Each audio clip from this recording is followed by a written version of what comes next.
This video is sponsored by the Design Mechanism, the makers of Mythras. Mythras is a registered trademark of the Design Mechanism Inc., used with permission. All rights reserved.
Boom.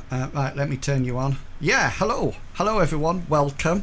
I hope you're all looking good and feeling fine. Welcome to the second session in this spooky Mythras game. A little bit different from the normal campaign. Probably have another 2 weeks of this. Well, it depends whether or not everybody dies in the next combat. But hopefully, if everybody continues to next week, what's it called when you wipe out the whole party? There's a wipe out. What's it called, Si? Total party kill, TPK. TPK, that's it. Yeah, TPK. Yeah, I don't think I've ever done one of those. You haven't. You came close in Shadowrun. Yes, I think. You've not actually done it. And I have White Death. Yeah. That was our own fault. That wasn't. You didn't kill us. You didn't kill us. We killed ourselves on that one. Let's just run into this alien spaceship. that was definitely. And I think in Call of Cthulhu, what was it? The second one that your character got taken over. That was only me though. I was the only one who lost that because Longshanks made it home. No, but he didn't die. He just went mad. Yeah, that was it. And that's then, pretty much the same thing in Call of Cthulhu. Yeah. I made a new character. If anything, if you die, it means you're really bad. Honestly, if you go outside, you're gonna go insane. So you might as well stay inside, and listen to the radio. I think you really did go insane though, didn't you, Mr. Pickles? Yeah. I hit 0 sanity when a demon god possessed me. Was it Anubis? I wanted to say Anubis, yeah. But it was a mean Anubis. Was that the same one as impaling on the railings? Yes. Yes. Same story. Because the people who were all dying were the ones who had the whatchamacallit jars. Oh yes, the boilers. Oh, I was about to say canapé, but it's not canapé because that's something you eat. But it's the other one. Canopy. I think it. Yeah, Canopic. Something like that. Canopic, yeah. So those were interesting. So we're not in the far reaches of the future in this adventure, and we're not in Victorian London where the last Call of Cthulhu campaign went. Casting runes, and I think Medivac's got this rule set, is actually set in Edwardian Britain. And I've started to listen to some of the ghost story. Is it? I always get this mixed up because I always say PD James, but I don't think it is. Is it MR James or something like that? Anyway, it's based on his horror books and ghost stories, So I don't think there's this huge nasty beast lurking in an underwater city somewhere, to appear. It's not as bad as that, but it's an interesting rule set. I quite like it. So the players are using pre-generated characters for this series of adventures. I think I'm right in saying that you are all barbarians from your culture. Are you all? Yes, indeed. Wow. Yeah, I think you're all sort of like barbarian cultured, which is interesting. And the characters were rolled randomly and assigned to each other. So we're going to do the usual. We're going to go around the table and we're going to say who you are and also who you are playing, the character that you're playing tonight. And since Mr. Pickles, you're in Chugawugga's point place, then you go first. Off you go. Well, excellent. It's a nice place to be in. I can see why he occupied it. I am Mr. Pickles. I'm playing Freya, a barbarian shepherd. She used to be a barbarian shepherd, though, is what I see as Freya, because she went on to become an accomplished adventurer, treasure hunter, somebody who was deeply bored by the pastoral life, went out and got into some adventures. She's originally from the country of the Graf people, which is to the east of where we're settled in this current adventure. She has blonde hair, blue eyes, tan skin. She's physically robust, quick, and people generally dislike her for being a little too direct or critical. She has ring mail on. She's got multiple weapons, swords, hatchet.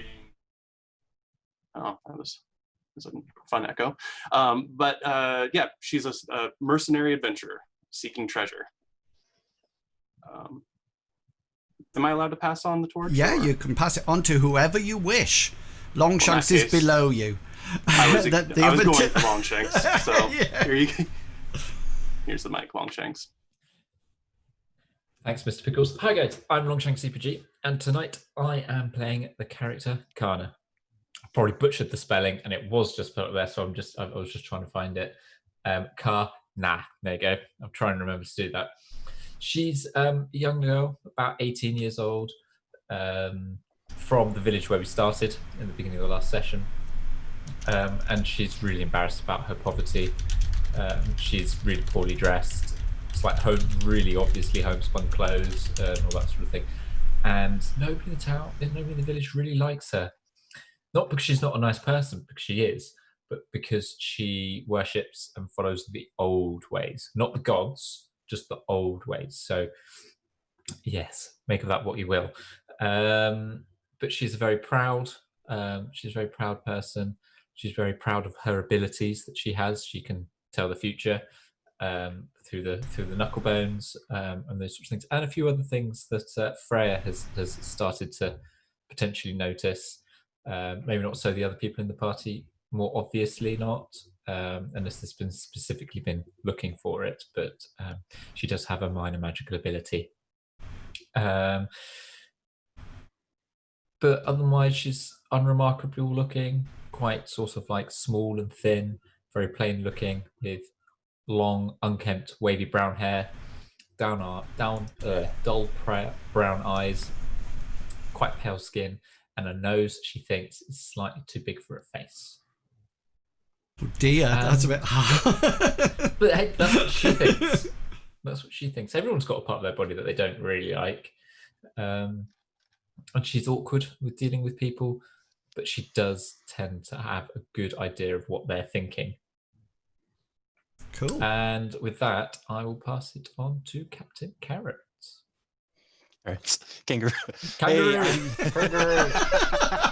I'm having a bad day today. I really am. I'm slipping names all over the place. Captain Kangaroo. Well, Kangaroo, hopefully you see like, hey, is that ginger right there? What's called a carrot top? Because I was reading Terry Pratchett earlier, and it has a Captain Carrot character. I'm Captain Kangaroo. This is my second time with these folks. I am playing Adimi tonight. Adimi is a young woman. She is a thief by nature, from a family of thieves. She's spry, kind of antisocial, but at the same time, she is, for whatever reason, deciding to become a bodyguard and trying to find more consistent work that way rather than just kind of living on the street. She brown hair, spry and small, but at the same time, I think she could be able to handle herself with more of a street fighter brawler style. Besides that, I think I will send the mic back to Medevac. Why, thank you, Captain Kangaroo. And remember, ginger lives matter. Okay? Right, that is right. We matter inside. Inside, we matter. Just stay out outside, we're good. Hi everybody, I'm Medivac and I am playing Theren, sorry. He is, well, you'll see when he steps up, he's a very smartly dressed man. You'll see a fiddle over one shoulder. He's very confident with himself as he steps, and he engages with people all the time. You'll mostly notice him in a corner of a tavern playing with his fiddle. He sings occasionally, very occasionally, and there's a reason for this. He just can't get the tones right all the time.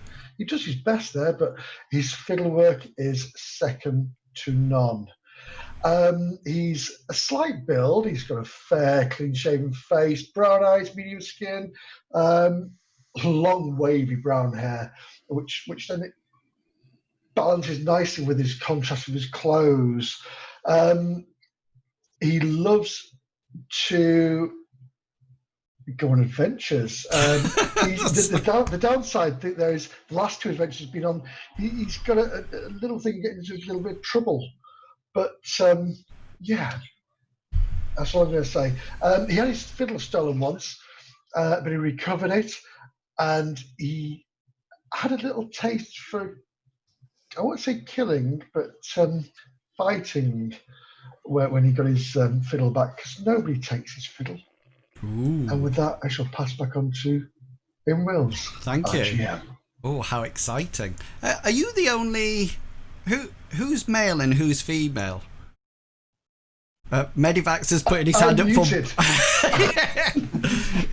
Which means I'm male. I'm a stupid. Are you the only male character? I am the only male. Yes, that's called. Interesting. Yeah. So he's the Bosley in this. Yeah, and the rest of you are the angels. Yeah.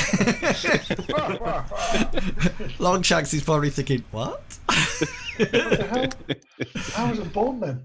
You gotta know Charlie's Angels. There's movies. There's the movies. Are you talking the movies or the TV Talk about the series? movies. TV series. No, I don't know about the TV. TV series. It has to be the TV. No, they were absolutely fantastic, wonderful. Okay, so the party. Three of them have been adventuring before together, and Kana has sort of like joined them after revealing to Freya her fortune that the steps of their future were somehow intertwined.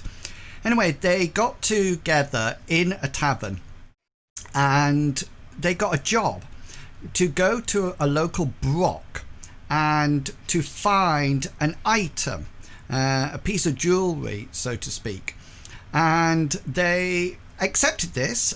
I think there was payment offered.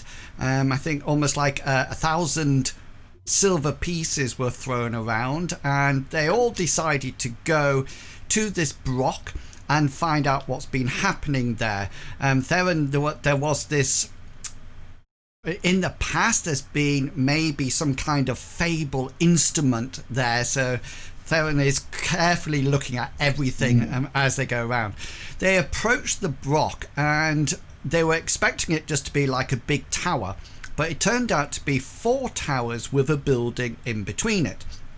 They passed a graveyard to the right of them as they entered that seemed to have various gravestones on it, but one of the gravestones mentioned the name of Cyril, I think it was, and they were sort of like there, and they took that on board, and they entered the building only to find that the doors shut behind them, and they were in a large great hall.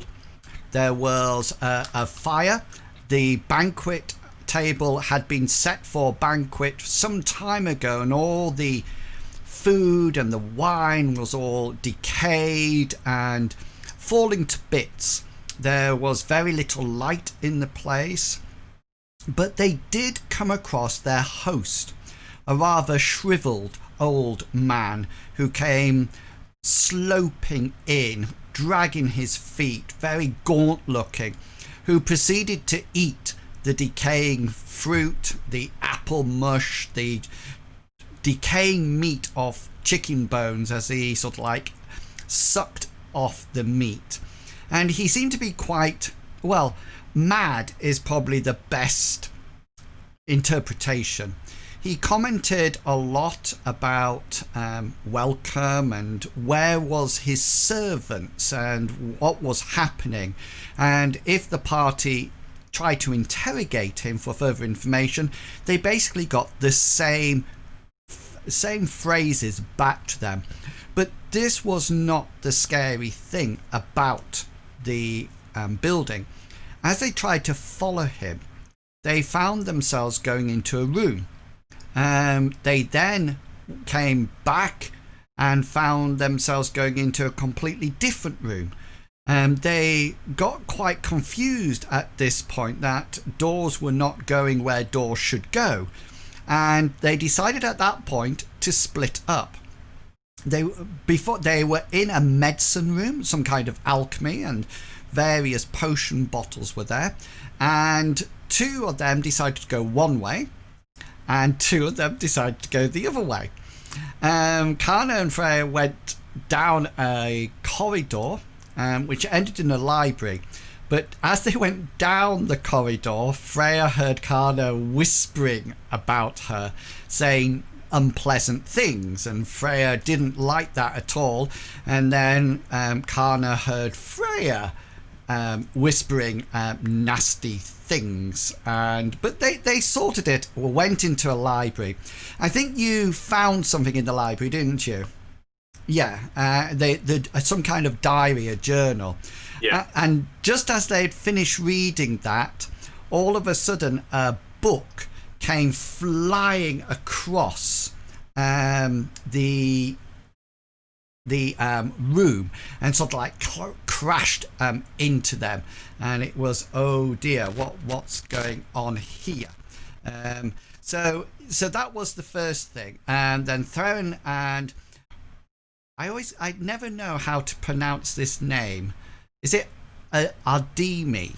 I think Adimi. Anyway, Adimi and Theren went down a corridor that was full of some kind of weapons down the side. And as they went down, they looked at the various weapons, and at that point, some of the weapons came off the wall and started to approach them to be attacked. And that was the bit when we left it. Now, I just want to check.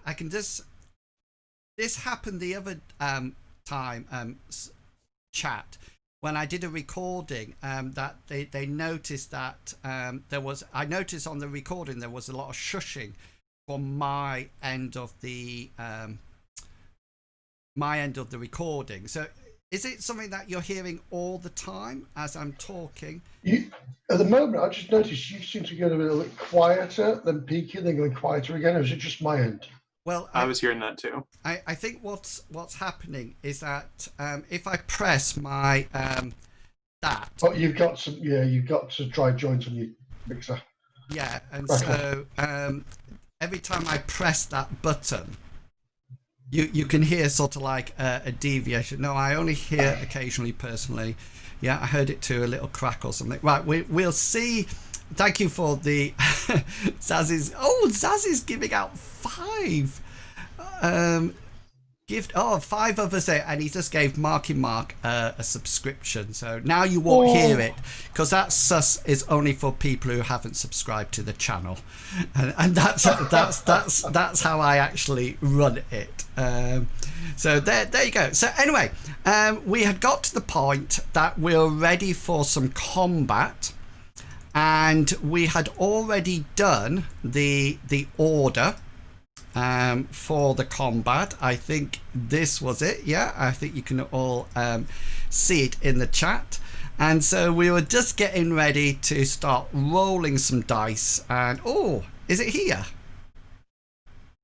With this, I got excited because yeah, it is. Yes, wow, it's cheaper than what I thought it'd be as well. That's a huge amount of money. I don't know.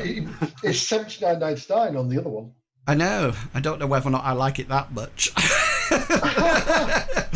now that I've got it's on my birthday list. Now that I got a PDF of it,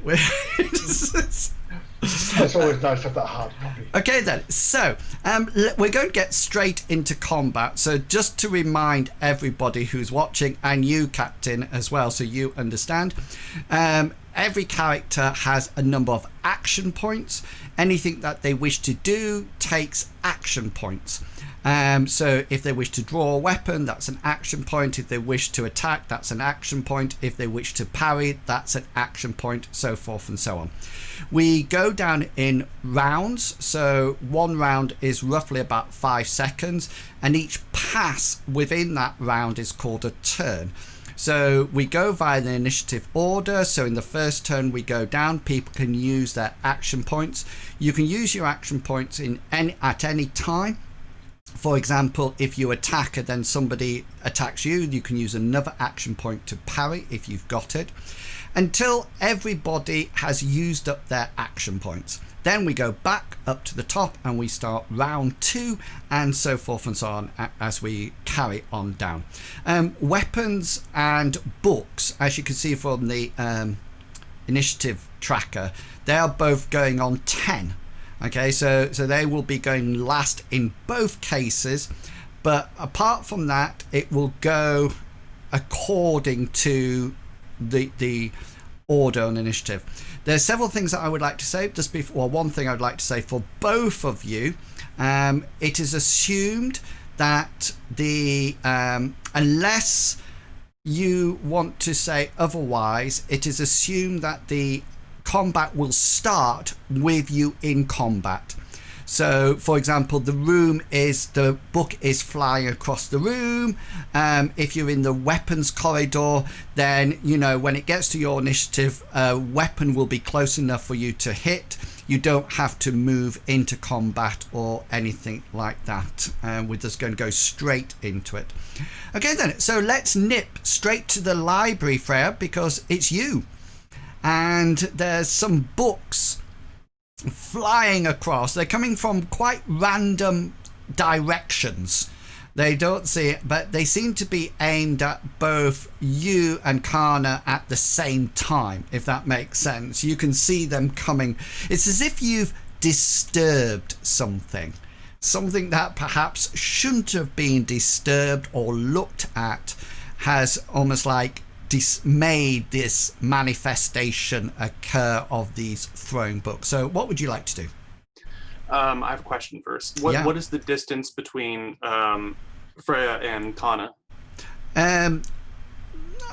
You're probably next to each other because you were reading the journal together, weren't you? Yes, and Kana was holding the torch or lantern, whatever it was. Yeah. So probably next to each other.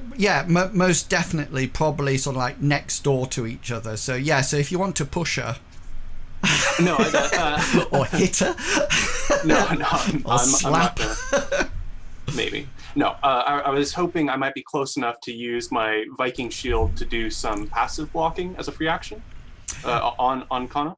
Okay then. So you want to passive block onto her? Yes, if I can kind of get closer to try and block anything that might fly at her. I was aiming for like the head, torso, arm, abdomen. Yeah, I get so 4 places. I think that it's interesting. We've never had that before, but I have a funniest feeling there is an action called interrupt, and which means that, let me just check. This is delaying characters only. Halts a character's turn after his declaration in order. Oh, right. So what you would have to do, you can put her behind you and then use your body, but you can't sort of like put your shield over her, if that makes sense. Yeah. So you can passive block yourself. Anybody can passive block, remember.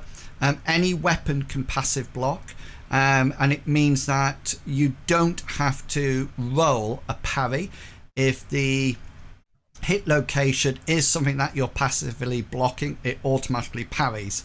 If you do wish, you can't passive block and parry with the same weapon, if that makes sense. So shields are normally used to passive block because you can still parry with your And you can't one-handed. attack with that weapon either, if memory serves me. You can't Well, attack. you can, yeah, but as soon as you do, you lose your passive block. correct. Oh, Yeah, well, yeah. Sorry, but you can't have both. yeah. No, it's just you don't get everything. So yeah. So what would you like to Well, do? in that case, I could stand in front and try and protect her, but I'm guessing that it's coming from all angles. So I'm just going to go ahead and use my free action to passive block myself. Okay. I get 4, so it'd be. I'll mark it on my character sheet, but head, torso, left arm, abdomen. So I believe. head, chest, abdomen, left arm. Yeah, got you. Yeah. That seems logical.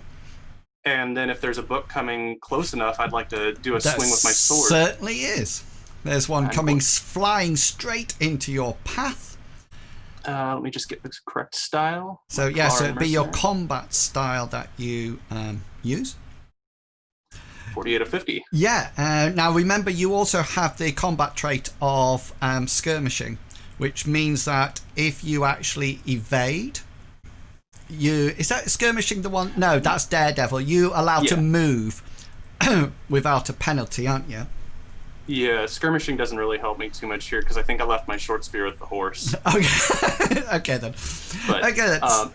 So here you, is my broadsword, damn. Or no, that's not what I did. yeah. So this book comes flying towards you. You whack out with your, what weapon is it? Broadsword? Broadsword. You sort of like whack it at the book. So the book doesn't try to avoid you at all. It seems totally intent on hitting you. So you whack it with your sword. There's not a hit location on this. It just has one, the book. Okay, but I do need to know what special you're doing, and also your damage. So if, for example, you're doing impaling, then the book would actually be impaled on your sword, probably on the side, or you've speared it or something like that. So yeah, so special and then damage, please. Probably can't do bleed. But I don't think I want to do impale. I'm trying to knock him to the side rather than spear him in the spine. Choose location and help. Bash wouldn't be appropriate. Bash would just knock it a certain distance, doesn't it? Yeah, but that's more of blunt weapons, I thought. I don't think there's really much any special that's appropriate here. Okay then. Would I just be able to roll damage? Yeah. By all means, go for it. Just knock it to the side for a firm 2. See, impale would have been brilliant. It would have been. but Impale, because you could have rolled that again. That must be quite a low roll. I think that's my minimum damage there. Yeah. No, actually, I don't have a damage modifier, so that's... No. So yeah, so this Go thing lower. comes towards you, and you sort of like whack it with your sword. You don't quite get the angle right, and it's almost like hit broadside rather than anything else as it comes into your contact range. Theren, we're over to you. Yes, so I've got a sword flying towards me, is that right? Yeah, it's a bit like, if you remember the enchanter in EverQuest when it used to have those animated swords. Yes, yeah. So it's sort of like coming towards you, sort of like it's going, sort of like flipping all over. Don't like it. Got no armor. Okay. So, Theren, did I have the torch or lanced or not? I can't remember. I think you had a candle. So I'll be using my my battle axe one-handed in that case then. So with that, I will take a swing and just try to bat it out the way as it's coming towards me. Yeah. He's a bit unsure about this, but here we go. And yeah, it's hard for me anyway. So Yeah. do you know what? I'm going to use a point of luck because he's been watching this come towards him, and he's sure he can do better. Oh And he yes, can. and he certainly can. Yeah. So this beast this sword rolls to see whether or not it can parry you it out of the way, but with a 98 it fails. So please do remember, players, that you can use your points of luck to get me to re-roll things as well. So yes, so I need special. There's no hit location. It will be the sword, but if you want to execute a special, then that's absolutely fine, and then your damage. Yeah, what I'd like to do is, if I can remember what it's called, I know exactly what it does. Press advantage, please, on this sword, so it cannot attack me again. And damage is going to be 6. Let me have a look. Yeah, so you sort of like whack this sword, and it sort of like gets taken aback by it as you know, it was coming quite readily, so you sort of like knocked it back, and it sort of like stumbles back to one side as it sort of like gets hit broadsided with your battle axe with some force. It's actually still up. It seems to be dented in several places, and you're not too sure. There might be a crack that's appeared on the near the hilt of it. And Kana, we come over to you as a book flies towards you. Okay. Well, the first thing she's going to do passive block her walking stick for her head. Okay. Free action. The next thing she's going to do, she's gonna try and cast Witch Sight, to try and work out what's going on in the room. Okay. So that's her action. She's going to cast a spell. Yeah. I'll just roll that so roll your everybody knows folk what it's doing. magic. Yeah. And then roll the folk magic. She is at hard, because of her fatigue, and she's going to do, because it's really important, I think, at the moment. You hope. She hopes she's going to re-roll that with a point of luck, and it makes it worse. Yeah. So you try to concentrate to get your witch sight up, but there's too much happening, and you're just trying to concentrate at the last moment, and you see this book out the corner of your eye coming straight for you. Yeah, and then we're back to Adimi now. What would you like to do on your 14? You have a sword coming to attack you as well. All right. The sword that attacked Theren, that's is it too far away from me? Yeah, so you're almost like back to back with each other, and they're coming from both directions. Perfect. Okay. Interesting. All right. The sword that's attacking me, I don't think my daggers are out yet. Okay. So I would imagine I'm going to have to pull them out first. Okay. So I use my action for that. The second action I'm going to hang on. attack. So that'll be your first action on 14, and then when we come round again, you'll have second action. Yeah, Okay. you'll have them both out. So it's weapons and books first. So Freya, your book falls to the ground. You sort of like hit it and it falls to the ground, and you think, oh yeah, I wasn't expecting that. And then just in your peripheral vision, you suddenly see what appears to be like a Encyclopedia Britannica tome coming straight from you, just to side swipe you with great precision over one side. But it just sort of like comes towards you. Do you wish to parry it, or do you wish to evade, or it's going to miss you with a 76. Yeah, Freya's more focused on getting that book to stop attacking Kana. Is probably why. And it sort of like flies towards you, and just sort of like you sort of like recover from the other blow, and it just sort of like goes flying past you. Theren, this sword takes a swing at you. Mm-hmm. And with an 81, it just sort of like swipes in the mid-air. Do you wish to... No. I mean, he was expecting it to not be able to attack because he pressed advantage on it, and it's like, oh... Oh, so yes, sorry, yeah. No, you're right. You're right. But I do think there was two a sword and a dagger coming from both of you. Nice. So that we'll say that that's the dagger, but you're completely right. That sword has press advantage on, so do remind me. So the dagger is just sort of like, well, the dagger is actually being thrown rather than coming fencing. So we'll just say that you sort of like knock it down, you think, yeah, and all of a sudden this dagger is going straight past you, just sort of like skims your nose and sort of like goes, you know, into the wall afterwards. Kana, you're sort of like trying desperately to catch witch sight as this book and this tome comes flying towards you.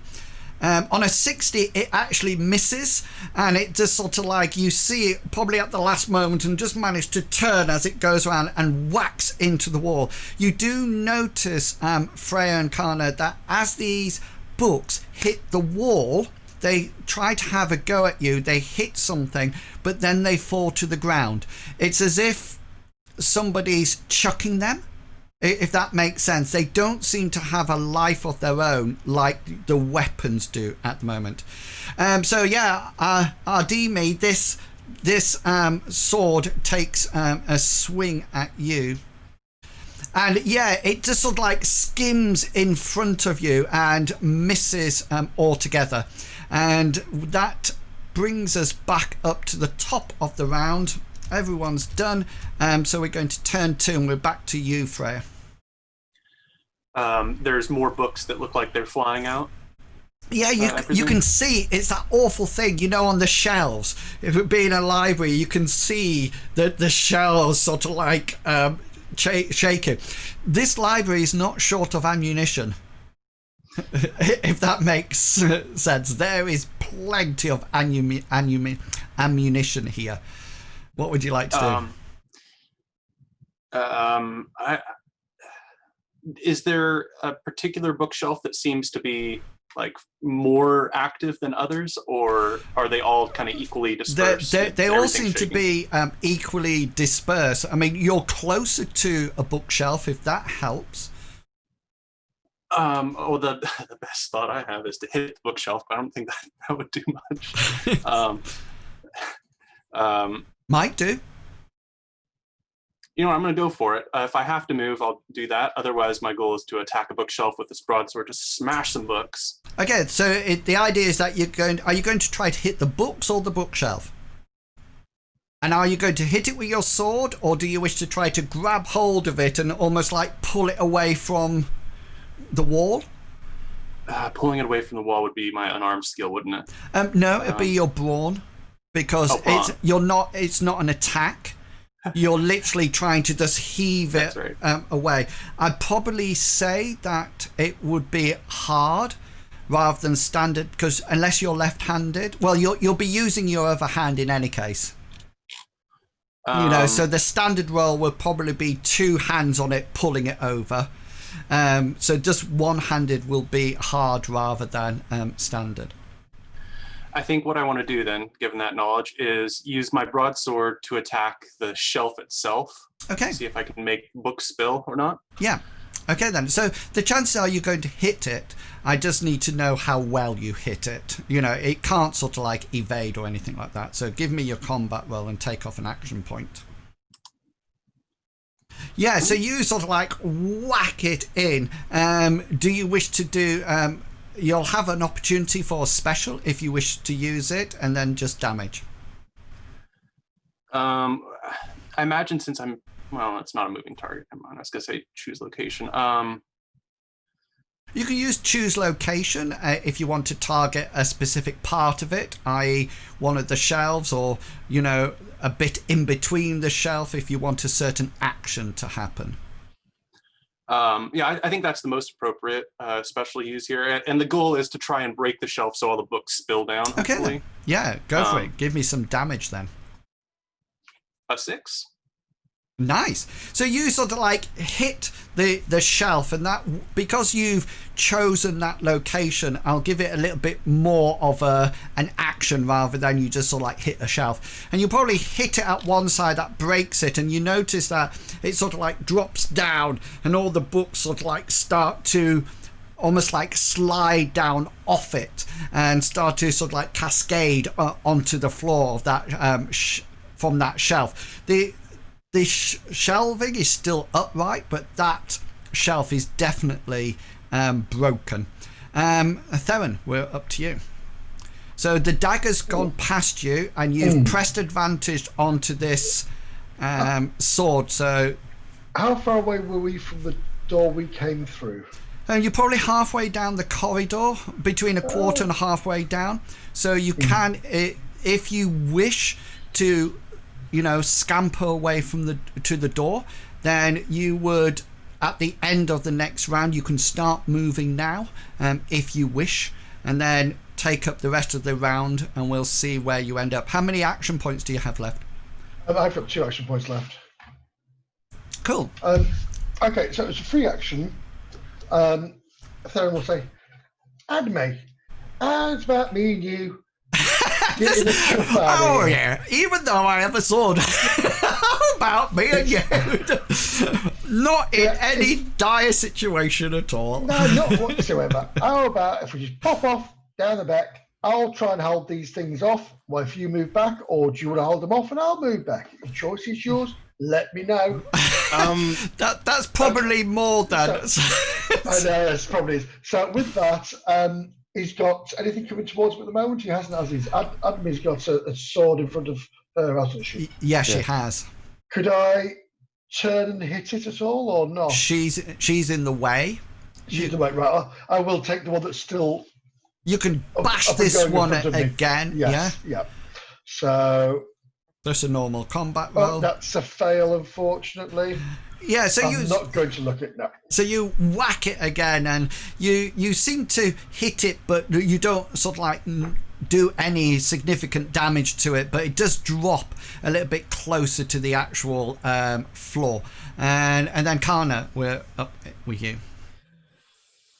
Can I ask a couple of questions about the room before I decide what to do? Is there a second door? Because there's the doorway where we came in through for the corridor that had all the nasty voices in. Is there another door out? No, this is the only... There's only one door in this chamber. The one that you actually came in, which is shut to one side. You're probably closer to it than Freya is, if you wish to make a sprint to it. The other question I was going to ask was the table. Is it like a normal table, or is it like solid? Like a solid table? I.e., can you get underneath it? You can get underneath it. It looks well made, and it's probably thick oak. So toppling it would be difficult, but no, you can scoot underneath there if you so desire. Yeah, she's going to use that. So for her action, she's gonna get under the table. So okay, so I would have thought she's standing fairly close to it, so she's kind of exactly. So you sort of like duck underneath it. So Freya, you're sort of like bashing this, and you see Kana sort of like dive underneath the table. And Adimi, we're over to you now. What would you like to do? I'm going to respond to Theren. I think it makes sense for you to take on this sword while I dodge it. Maybe what I plan to do is dodge under the sword using my evade. Yeah. So evade. In this case, yeah. Go ahead. So an evade. So what you would do now is that you would delay your action, and that's not like D&D if you use the delay action. So a delayed action in Mythras is that you delay it so you can take defensive actions later on. So if you delay now, what will happen is that when the sword hits you, you can then evade, because that's a defensive action. I think in D&D you can delay it till and then do an offensive attack or anything, no matter what. So it's slightly different. So if you wish to cast your action point away and not use it at all, then that's it called dithering. So you can delay now, which means you won't attack the sword, but you'll still have an action point in reserve when it comes to attack you. Yeah, I plan to do that. I think with the daredevil I have, my trait as a daredevil, I think my ability to evade would be better than my ability to hit this thing. Yeah, cool. So, and at the same time, I'll be out of the way for Theren to attack the sword. Yeah. Okay, so you delay your action on 14, which means then the other weapons, etc., have their go. So Freya, as you sort of like back this, another book comes flying towards you from the other side. He gets a 6, which is not a crit, I have to say, but it is a hit. What would you like to do? You have the option if you wish to try to parry it with your... you got a shield, haven't you? Yeah, set in passive block. Yeah, so you can actually use an action to parry it with your broadsword if you wish. Or you can forego that and just hope that its choose location rolls up one of your passive blocks, and in which case the shield takes it. You can do both. You can try to parry with your broadsword. If you fail that, okay, then that's fine. Your left side is still protected with the passive block. I think I'm going to just take it. I'm not gonna. Okay then. Not gonna parry. Not. Ooh. I'm gonna be a tough barbarian shepherd. Let's roll. Let's roll a 1d20 then to see where it comes. Oh, I thought you were rolling damage. It's just a book. 3. Right leg. That's a leg. Yeah. So it comes flying across, and it's obviously not got its parabolic direction quite right to sort of like fling into your head, and so it goes into your leg, and it does a staggering 1 point of damage as it whacks into your it's a book. My ring mail.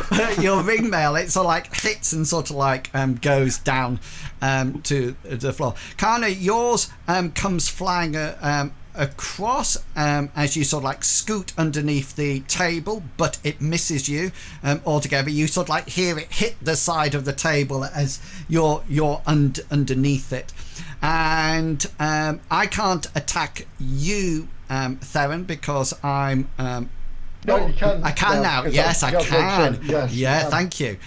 So this. No. With what is wrong with my rolls tonight? You're DMing on easy mode. It's just like what? We all prefer it. And thank you to Zaz, who's just gifted a tier 1 sub to Darth as well. I love this Care Bear server.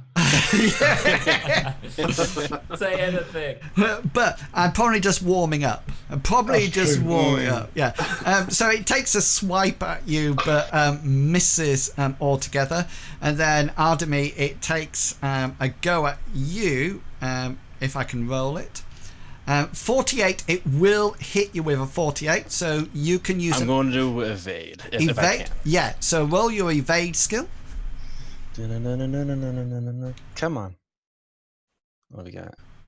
Okay, so that's you look at the standard, that's a fail at the moment. You have a choice. You can use a point of luck to re-roll it. You could switch it. Use a point of luck to switch them round, but it wouldn't help you because it would be 16. So you can use a point of luck if you wish. So question, I know I used point of I think at least 1 point of luck last time. Is it every session? Game? Every session. Okay. Yeah. I'm going to re-roll this. Okay. Come on, everybody. Come on. Kiss the dice, blow on the dice, and here we go. Ooh, now, you try to get out the way as this sword sort of like slices into you. It actually, its hit location is, it goes into your 1, which I think is a leg. You see that on your character sheet? Yeah. Do you have any armor on that leg? It say AP at the top of the sheet. Which no, none of legs, no. No. Okay then. So no. Just to, I think you've got armor. Oh no, legs. Yeah, legs. I got 1 armor. Yeah. So you always deduct 1 point from the damage, no matter what. Okay. It's not as if you you absorb damage and it's broken or anything like that. It's there all the time. So yeah, so this sword sort of like takes a swipe at you, and it does into your leg. It does 2 points of damage. So one will be absorbed by your armor. So you should have another list, something out of something, and you'll take 1 point off. Is it out of 5 or 4? Yeah, out of 5. 5, so you'll have 4 out of 5. Just to let you know, once it gets to 0, so that's a minor wound that you've got at the moment. When it gets to 0, it becomes a major wound, and when it drops below -5, it becomes a serious wound, and that's when I start cutting things off, or you do, depending which way that. Okay then, so that's the end of combat turn 2. Does anybody have action points still to spend? Books and weapons are out of it. So Freya, any more action points? Yes. Ooh. It's a luxury I don't normally get. I know. Freya is trying to look at like anything of value at this point. Would it be a perception check maybe to try and see if there's any treasure I can plunder before I really storm out of this room with Kana in tow? Yeah, go for it. Perception. Oh man, good perception too. Can I use a point to reverse that down to a 38? You sort of like have a quick look around, and you sort of like quickly scan it. This place really seems to be full of books. The only thing that you would consider probably any value, and maybe not monetary but more information value, would be the journal that you found on the table, under which Kana is actually hiding at the moment. It's a table, not a desk, right? Yeah, it's a table. Okay, so there's no like drawers or anything No. that might be stored. Okay, that's what I thought. Would the perception check be my action then? No, you can. Is classed as a free action just to gotcha. Observe surroundings. All right, in that case, I'd like to use my last action to move over to the table and to ideally grab the diary. Okay, so you can move and close it, so you'll be picking it up in one hand. Ooh. I'll probably have to put my sword away and then grab it with my sword hand. So okay, then. So a number of actions. You can probably get there while sheathing your sword, ready to pick it up next one. Theren, do you have any more action points left? I do. What I'd like to do is try to dispatch this sword that's had they took a swing at me, and in the hope of then next time taking on the sword that's attacking Adimi. Oh, so brave you are. So gallant. With no armor, I'm really gallant, yes. Yeah, I was going to say, just remember that you've got no armor. Yeah, so while you're to hit roll on this weapon. He's confident, he loves it, he's in the spirit of battle, he's just tingle going through his body, and he takes this swing, and it's a miss. So you sort of like swing again. He's a little bit giddy. Yeah, and you swing and cheeks off the wall. And it just sort of like it probably knocks it flat side, so it goes down a bit more. But it certainly you can probably see it start to shake. You think you've probably made this sword rather mad, and it's quite angry. Adimi, do you have any action points left? I do, yeah. I have one more, at least one more, or just one more. Yeah. You know what? This sword's pretty much has gotten nothing in the last 2 turns, so I'm just going to attack at this point. So roll you should have something that says combat style, and that's the one that you're rolling. And just to make you aware, remember that your unarmed combat is same as your combat style. Because of how you fight. So if you just roll that, and it'll give us a. So am I rolling the melee weapon or? Yeah. So yes, you're looking at the combat style. Let me just open your character sheet. So it's a combat style that says Briarwood Thief. Okay, that one. Okay. And you can see the dice next to it. Yeah. Got it. Okay, that makes sense. So you slash out with your dagger, and you do hit it. So I don't have any action points left, so I can't actually use anything to parry it. So it's your dagger that you're going to be hitting with. So you have the choice of a special.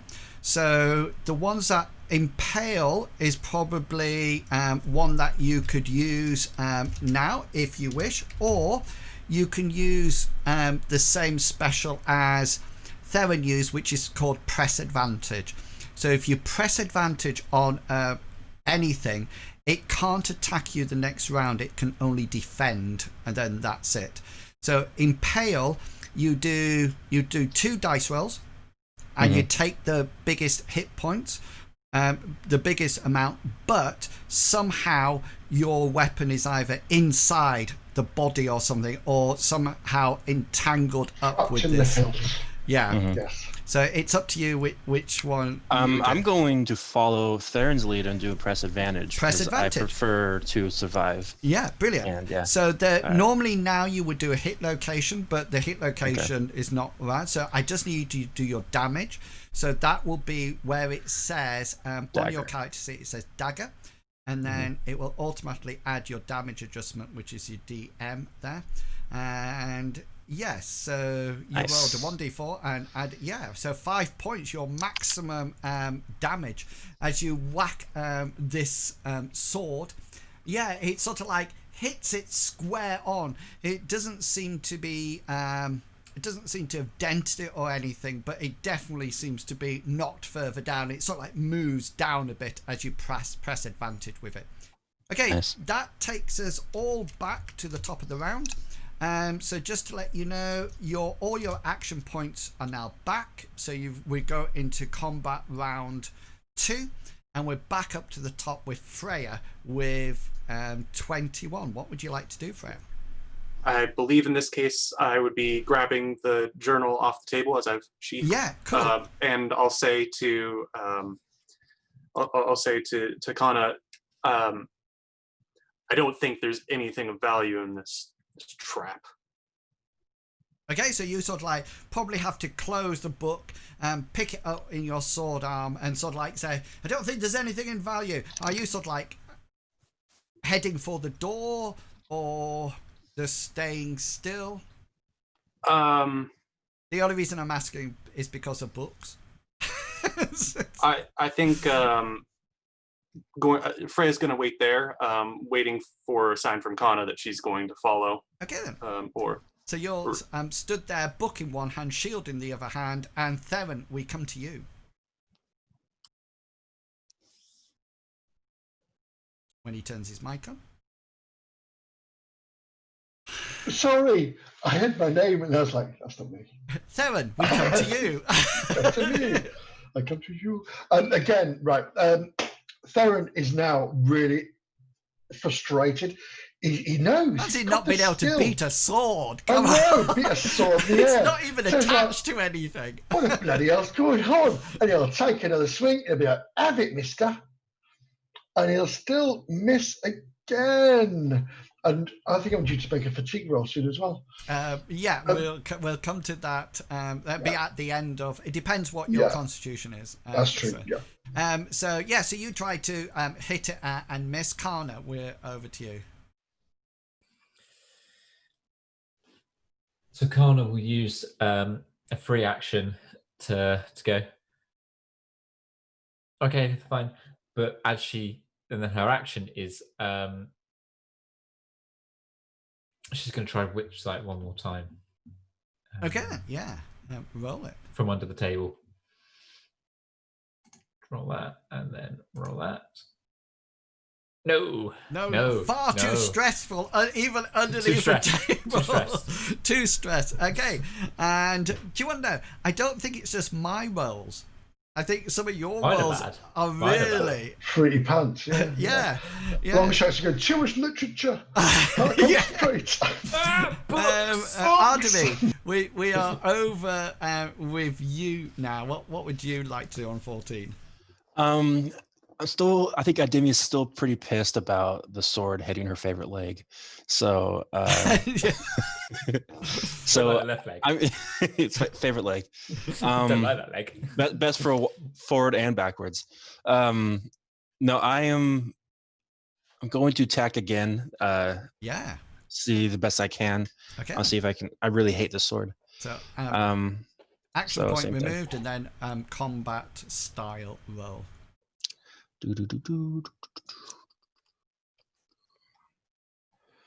And here we go. Yeah, you actually managed to hit it.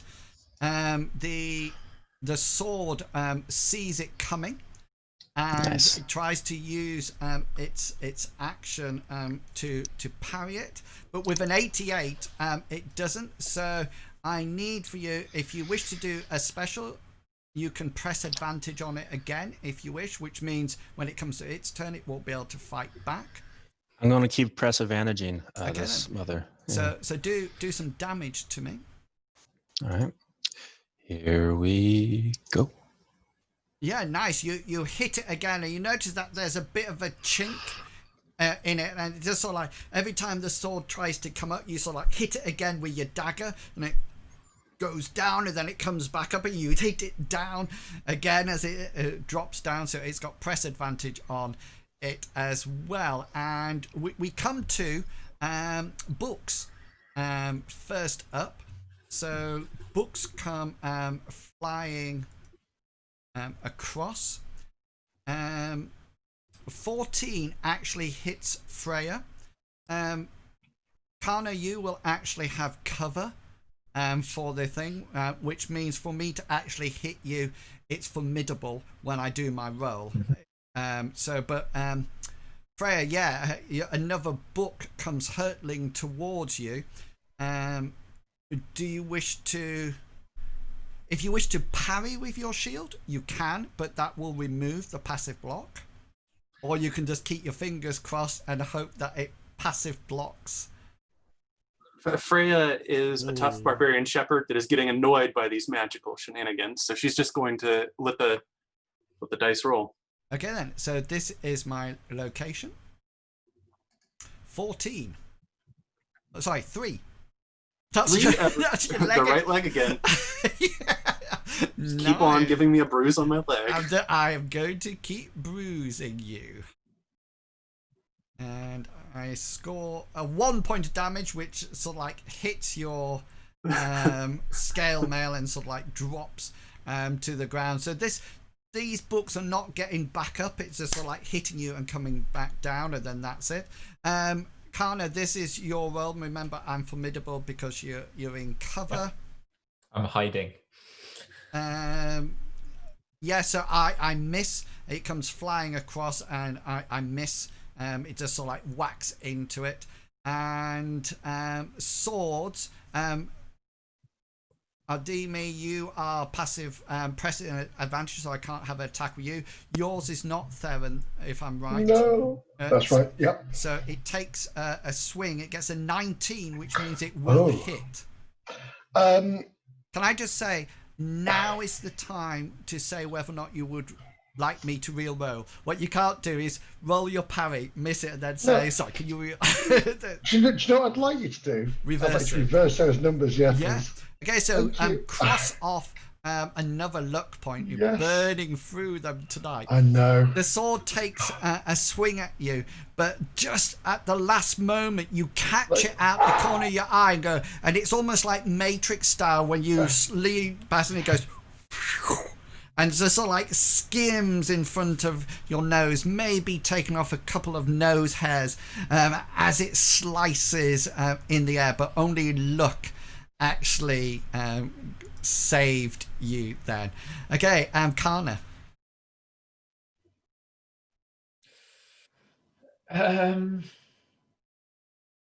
Freya, isn't it? It's Freya. Yeah. Oh yeah, sorry, sorry, my That's fault. why I was confused. I was very confused there too. I thought it was.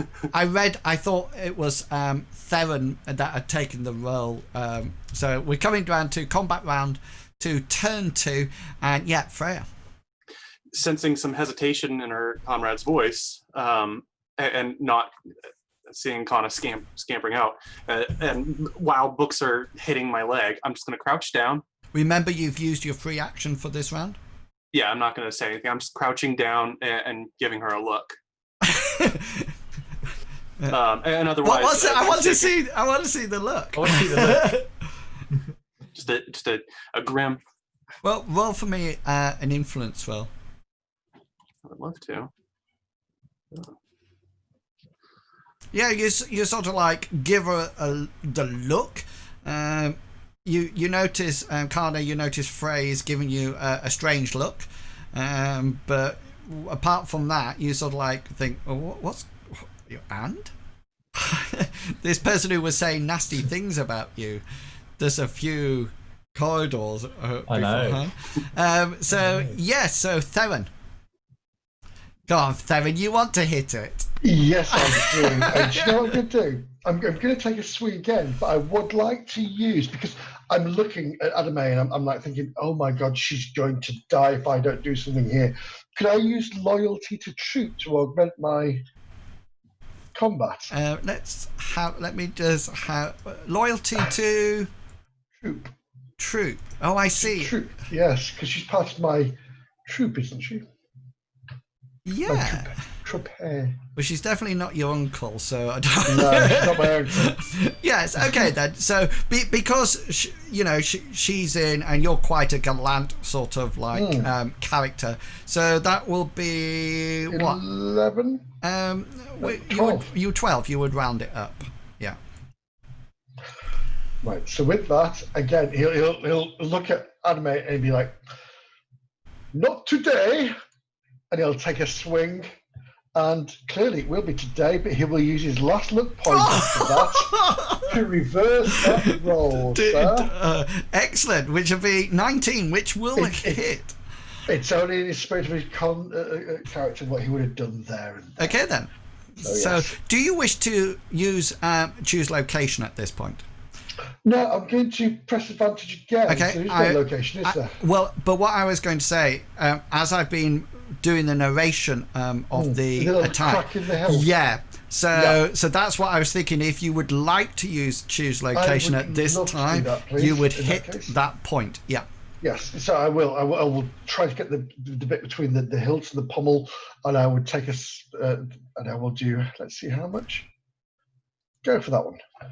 2 points of damage. Nice. A mighty 2 points. A mighty 2 points, but since it only had 2 hit points left on it, in any case, you swing it and you aim it directly at this cut, this crack, and you sort of like bring it down. It sort of like tries to swing at you, and you bring the battle axe down over the top of it, and it just sort of like hits this, and the sword goes like that and smashes to the floor.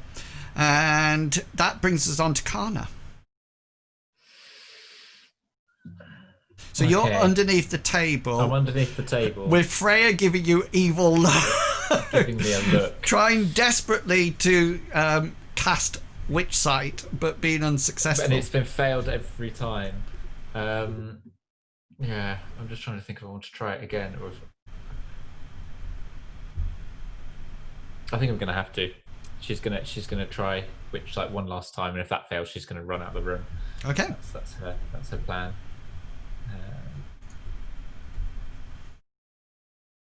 I'm gonna use a point of luck and reverse that, so I succeed on my card with a 14 out of 27. Are we fishing already? Yeah, that's it. I have tonight. Longshanks has more now. I have 3 luck points this game. I now have 1 left. I have used 2 already tonight. So you notice you cast Witch Sight into the room, and you're sort of like underneath the table, so your view is not perfect at this point. There doesn't seem to be any magic going, but relating to your old way of magic and your almost like trance-like abilities, what you do notice is that when you cast Witch Sight, and it's only because of your old ways you see this, you suddenly notice that there seems to be, just for a glimpse, probably in your peripheral vision, but when you try to focus on it, it goes. There seems to be an entity within the room that is actually moving from bookshelf to bookshelf, chucking things at you. Reload. Rapid reload. Yeah, so that's your 15. Good thing we're not in the kitchen. Well, Adimi, what would you like to do? Not to be a quitter, and just Nobody likes a quitter. Noticing Theron's actually been successful, so I think Adimi is going to do one. I'm probably just going to go attack. I still have 2 more action points, so might as well. Go for it. Strike when the going's good. Sure. Come on, bam. Now you could use a point of luck and reverse it to 26, which means you would hit. Yeah, I'm going to do it. Okay then, so you reverse it to 26, so it means that you've hit. This has been hit before, so you can either choose location to hit the part that's already been hit. I think that'll be the plan. Yeah. Yeah, and then I want to get this done. Yeah, and then roll some damage for me. All right, sounds good. Feeble dagger. Come on. Yeah, so you sort of like whack it again, and you manage to hit the same bit. The sword sort of like drops down a little way, but it doesn't look like it's out of the fight at all at the moment. And then we come to my round. So Freya, it's formidable to hit you now as well as Kana, because you're both behind the table. These are different books that are coming towards you. The first one is Dieting for Eager Ogres, and that comes towards you, and that misses. Okay, they have a skill of 50 if you're wondering, so that misses altogether. And Kana, yours comes in and misses as well, and you're both down behind this table. You can hear books skimming along the top and whacking into the side. Theren, you've got nothing that's actually fighting you, so nothing to hit back. Now, quick question before we go any further. If I wanted to try to passively block, or no, I can't passively, if I was to parry something coming towards Adimi, could I or not? You would have to delay your action and move, yeah, right. And then interrupt it. So that's an interrupt can only be used after a delay. But the one that is fighting you, Adimi, comes in and rolls, and that will hit you. So you have a choice. You can either parry it for an action point, or evade with an action point, or just take the hit. I'm going to evade. Okay, yeah, so roll your evade skill. Normally people would land pro, but because you're a daredevil, you get to keep on your feet.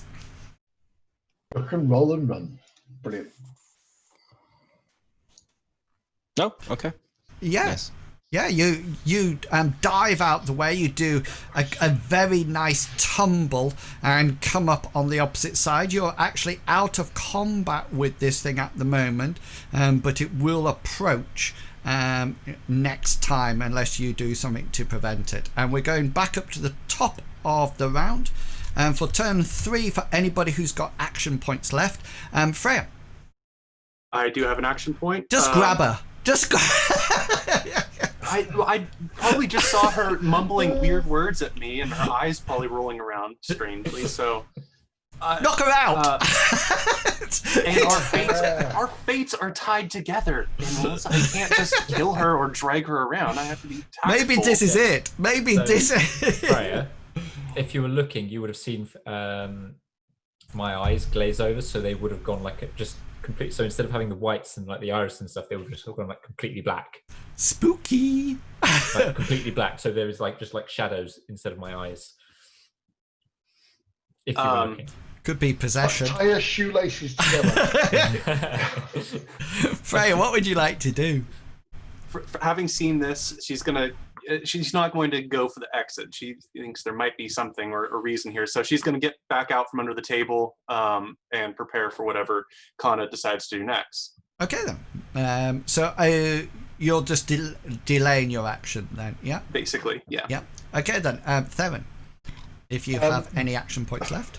Yeah, what Theron's going to do... I didn't parry, did I? No. Did I? No, you didn't get attacked. No, that's right, yes. So what Theron's going to do is he's peripheral vision. He's noticed that Adime's now rolled away.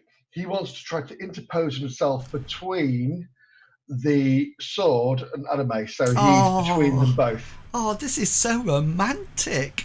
It's a comrade. He doesn't let a lady get hit by a sword. Okay, so aren't is it the sword between me and him? Currently, you've you were back to back, so you've rolled under it. Yeah, and you probably rolled to one side to avoid it, which means Theren can use the action to come into sidestepping between you. Well, no, I'm questioning. So we're back to back, and the things come in my way. If I roll under it, that means now it should be between me and Theren, right? It depends. Oh, you roll to one side, yeah. Yeah, I think I roll to the other side of it. Yeah, what we don't do is we try to make combat fluid rather than tactical. So it's just sort of like, I'm quite happy for you to roll away. Theron's trying to be wonderfully heroic, which as a GM I do like to reward. I'm not giving you anything, Theren, before you think you're going to get something. That's my chocolate list. Yeah. Well, I might give you a puncture wound in a second, you know. You never know. So Theren, you're sort of like in that now, protecting Adimi at the moment, so which then goes to Kana. What would you like to do? Do you have any action points? No action points. And so Adimi, you're next if you have any action points. Remember, evade takes an action point, but if you've got anything left, you're welcome to use it. I don't. Yeah, I use all of mine. Okay then. So we're going to the top of round, a new round 3. So what I would like you to do is that you all need to roll me an endurance check. I'm not used to having to do this. Oh, this is where it goes to hell in a handcart. Oh, Kana's way on board. Only that was a crit. Okay then. I don't want to do mine. Okay then. So let's go. Freya, you're fine. So you don't take any more. Kana, you're fine as well because you make your hard fatigue roll, so that's absolutely fine. Adimi, you fail. So you have a choice. You can use a point of luck to re-roll it.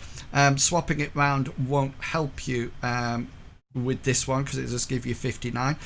So what happens now, because you've been fighting for a considerable amount of time, your body starts to get fatigued, and on your character sheet there'll be something that says fatigue and a drop down, which means you would now go from being fresh to winded, which means all your skills now get hard. Of course, you can use a point of luck and re-roll it if you wish, and the same for you, Theren. Yes, mine's gone from tired to winded to tired, but it's still just a hard level. Yeah, the only thing is that your movement is reduced by 1 meter. Yeah. I'm just going to sit down here for 1.5 hours. Yeah, so the tide would take you 3 hours to get rid of in a spooky house. Please stay still. Adimi, do you wish to... I am currently out of luck points. So. Okay then, so just adjust it on your character sheet. Have you found it on your character sheet? Yeah, and it will do everything for you then. Yeah. Okay then, so top of the round, Freya. For Freya would want to use her free action to ask Kana any reason to stay, and then I'm going to make my way to the door, or as close as I can get, but not going through the door. Okay then. So you make your way to the the closed door. Yeah. Theren, what would you like to do? Theren is going to take a swing at this. Do you know, I really wish that you get a critical roll now. You can add on you can augment it with your loyalty to troop. Oh, So okay. added So it was 12. 12, wasn't it? Yes. I hope I get hit. Oh, your wishes almost came true. Are you looking at? Oh, well, hang on. So, no, sorry, I was looking at somebody else's roll. I was looking at a 9. No, I have no points of luck, so that will be it. Okay, so you swing and miss. And Kana. So Kana is going to use her action to get out from under the table. Are you heading towards the door? Or are you following So Freya? she's going to start heading towards the door. Yeah. And then with her free action, so she's get out from under the table, and then at that point she uses her free action and say, "There's a spirit here." Okay. And then head towards the door. That's cool. Adimi, what would you like to do? So you have an option. Your options would be to either step into combat, so you're fighting next to Theren. Just to let you know, rogues don't in this game get... What's that thing that they get in D&D? When they... Sneak attack. Advantage. Yeah, they get when they're fighting with it. Yeah, sneak attack. Yes. So, yeah, you don't get anything. No. You don't get anything like that, but you can go back into battle, or you can go back to the door that you came through, which is shut at the moment. I don't think I'm gonna ditch Theren. There's no loyalty among thieves. I could save myself and kill Theren. It's like, oh, I don't know what happened to him. No, I'm going to help Theren out. That's what I'd do if I was you. And can I just say he would?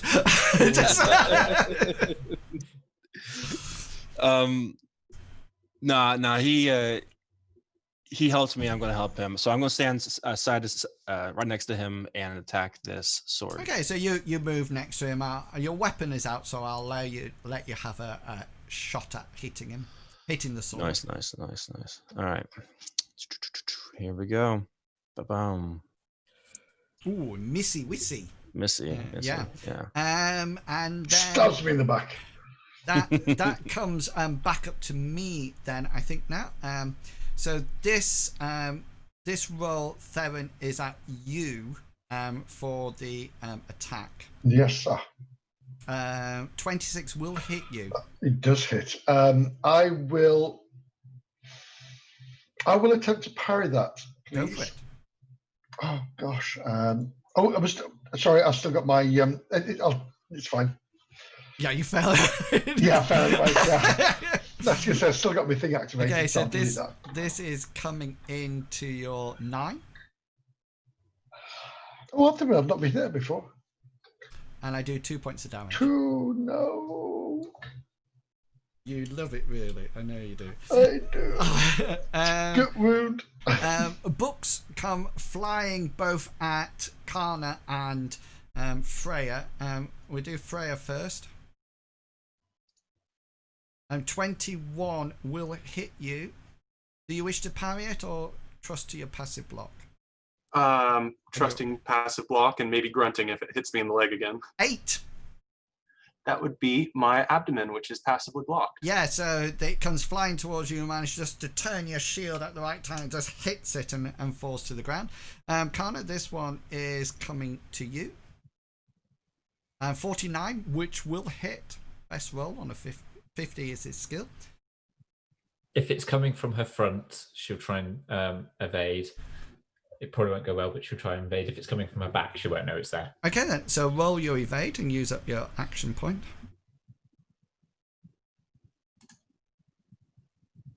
Ooh, no, you tried to, you fail as it comes in and it whacks you on your 13. It's my right arm. For 3 points of damage. That's painful.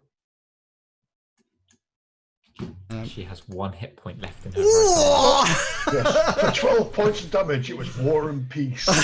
Yeah. It was The big book. it was How to Mend Broken Arms. That's what it was. Away with arms. 101 ways to mend broken arms. Kana and Freya, I'm going to say that you will be at the door, so you can, if you wish, go through the door at the end of that turn. It will take up the rest of the round, but because you're still there, so I imagine you both going towards the door. These things are flying at you, and you get to the door, so you can, if you wish, so like Freya, you could sort of like open it up, and Kana, you can go, then you can quickly close it behind you if you wish. That's exactly what I wanted. If I have action points, because I have no action points left. Your movement is done at a cost. So you sort of like go there and that. bang the door behind you, and you just hear bang, bang, bang, bang, bang, bang, bang, bang, as all these books start to hit the wall, and you find yourself in a kitchen. And let's move back over to Theren and Adimi. It's the frying pan into the fire. Theren, what would you like to do? Theren is he wants to put this sword down now, and his battle axe. So he's going to take a proper swing at this thing. He's really concerned. 12 onto there. And he's going to go swing, and a most palpable, spot-on hit. Oh, I was waiting for it to come up, but that's the highest you can do. Yeah. Do you wish to choose location? Yes, I'd like to choose location. I've seen where Anime's hit it. I want to focus that point. I want to break this brittle metal. Yeah, do some damage for me then. One-handed, 4 points. Yeah, of damage. and you hit it in this cracked bit, and you notice that it falls to the ground, broken into clatters, and you sort of like notice that it's now out of combat. So you, Theren and Adimi, you have this corridor. There are still weapons on the wall. Remember, Adimi, you saw a really nice dagger before. If you remember, lads, that's still there. It hasn't been one of the one that has been thrown. You're about halfway, between a quarter and halfway down this corridor. So the corridor still stretches on in front of you, and there's a door. The door where you came from is closed, so you could go either way. Okay, so I'm going to nip across to Kana and Freya. Yeah, you open the door, you shut it behind you, and you're in a kitchen. Are you injured, Kana? My arm's quite bruised and a bit numb, but it'll be Dead off arm. in a minute or two. There's spirits here. That's what was throwing the books at us. A spirit? Yeah, as in you know the essence of something or someone or an element, and it was throwing the books at us. I see. Well, I guess there's not much we can do in there. It didn't appear that there was any golden amulet as far as I could see. Oh, did you see that peck on his bald head? I did. Just polishing. Yeah. It was spitting and rubbing. Yeah, so you sort of like look around, both of you, and you came from a corridor, but you've ended up in a kitchen. It looks like the same kitchen that you were in before. It doesn't look disturbed or anything like that. It looks like an old kitchen. There's bits of rotting food, etc., all around the place. But apart from that, it's not quite where you expected to come back to, if that makes sense. Yeah, Theren and Adimi, what would you two like to do? Sorry, go for it. I'm going to look at Theren and say, what'd you touch? What'd you do? What happened here? Well, I didn't do that. I came in here with you. These bloody swords started flying at us. Then No, you touched something because swords don't fly and hit people. I didn't do that. Some chuffer chucked a dagger at me. There's these swords on the walls. They came at us. You saw who the chuff would be able to hold. Who was holding them? They were just flipping and flying at us. I don't know. Right. Well, the question what about now the others? Do you think they ran into the same thing? Well, I don't know. I've heard no screams or howling, so maybe they're all right. Maybe. What do you think? Should we keep going? Or should we go back to grab them? Well, this is the thing, you see. We've got a clear way behind us, but when I look at those walls and all those weapons, are they going to bounce off there and start coming at us too? I don't know. Well, I don't know that either. So what would you rather do? Honestly, if I can use the other two as meat shields, that'd be preferable. So. What you know? One of those two is our colleague. You know, she's a lovely lady. You know her. I know her. She's great, but at the same time, you know. Well, she's a little bit more better her than me. Solid. Yeah, she's a little bit more solid than we are. Yeah. I can safely say that. Well, I tell you what, great minds think alike. Let's oop it back. All right. So let's go through this door here, and hopefully we'll meet them back in the next room. So let's get the hell out of here. You're going back the way you came. We're going backwards, yes. Excellent. Yeah. Just as you go down and head towards the door, could you both please make for me a perception check? Wanna. Dun dun dun.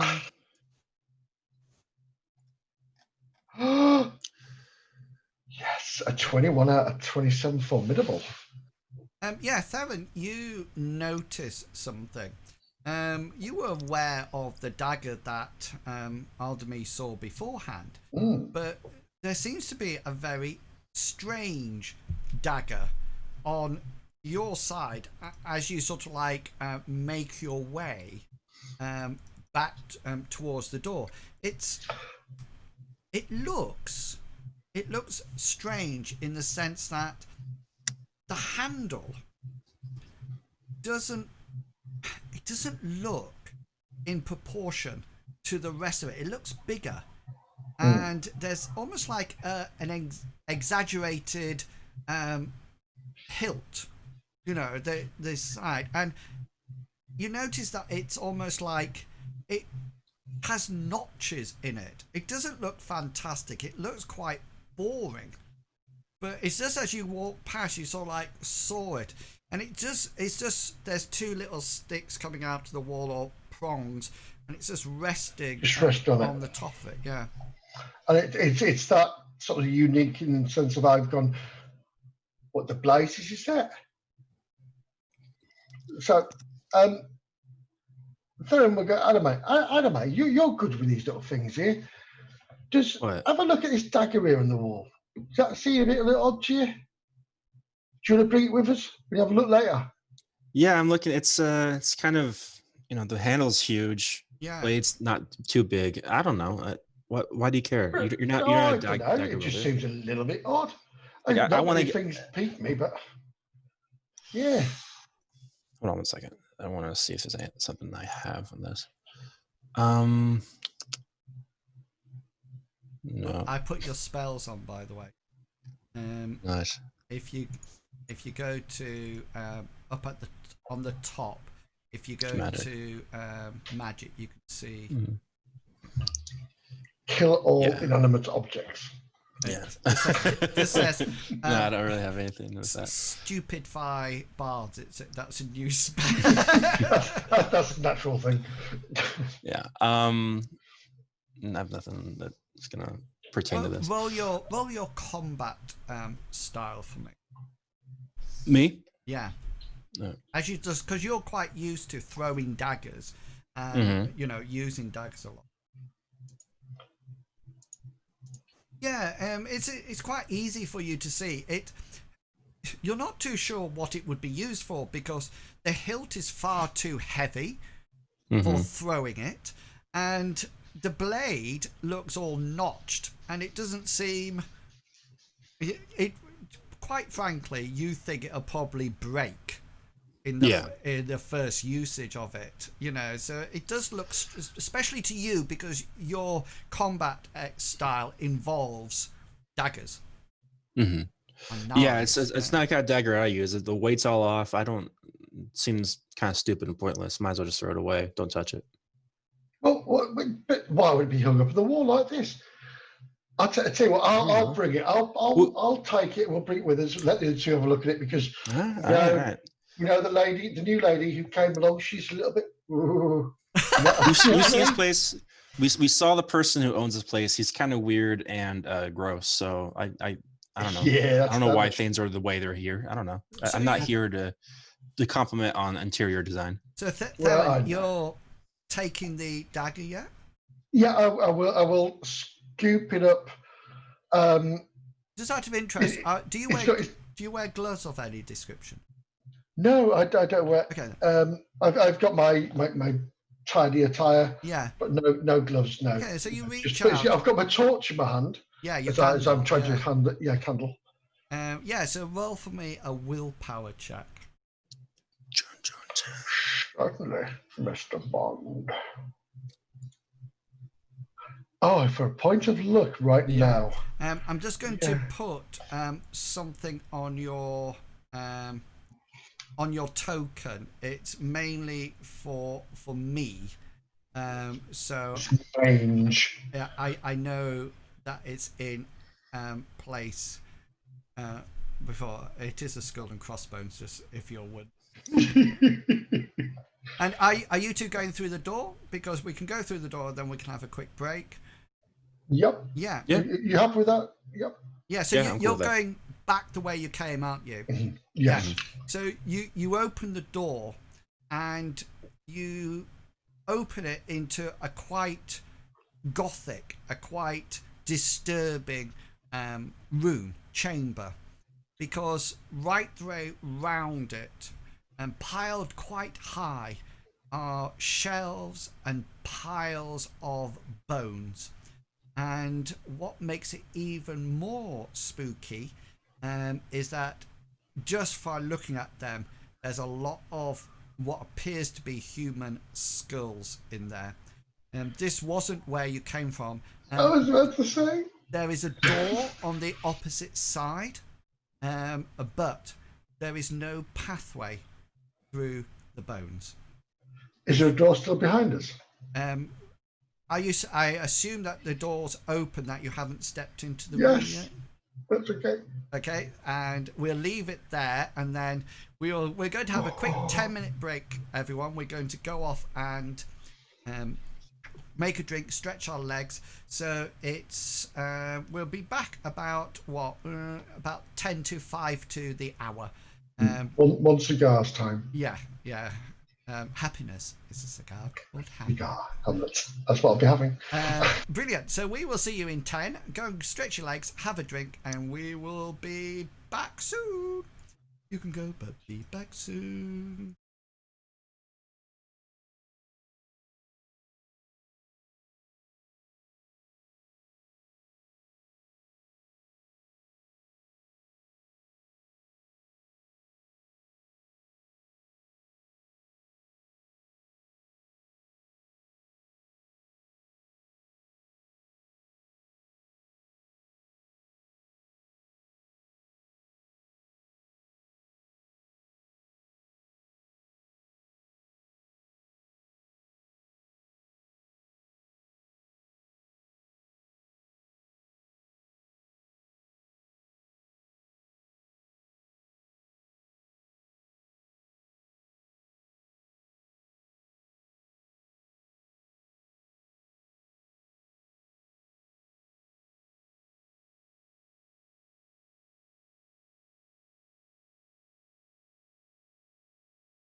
And Sorry. we are back. Welcome back, everyone. In the chat, there's been a huge amount of alcoholic beer drinking. It's sparkling wine with cherry flavour. I just got a cup of coffee that I don't know whether or not I'm going to drink, actually, because I shouldn't drink it really, because I won't sleep. But anyway, so quick recap. Kana and Freya, you have come into a kitchen from your previous room where you thought it should have actually been a hallway you went into. And Theren and Adimi, you've opened the door and seen this room full of bones. There is a path through it. There isn't a path through the door opposite. You would have to walk on the bones. So let's go back to Kana and Freya. What would you like to do? Freya would like to shove the diary into Kana's hands. Yeah. And assuming Kana that she will not be able to take them. She's got a torch in one hand and a walking stick in the other. So she'll just look at this book being thrust at her and go, You've probably got... I'm going to put my walking stick on the table, and then if there's a kitchen table, she'll walk over to that into the room and then sort of lean her stick against it. And you've probably got either over-the-shoulder satchel or some kind of bag to put it in. Yeah, So and she'll do that. And then Freya intends to tear this kitchen apart, looking for the amulet we're supposed to be searching for, or anything of value. okay. Kana, what are you going to be doing when Freya is... So Kana is she's going to try, if there's somewhere to sit, she's going to sit down, and then she will close her eyes, and then she will try and put herself into like a meditative trance state. Okay. It will take a few minutes probably if she succeeds. Okay. Do you want me to roll for it now? You're going into your... Yeah, she's you're doing her trance skill. Yeah. Yeah. Okay, or yeah. meditation. Go for Magic.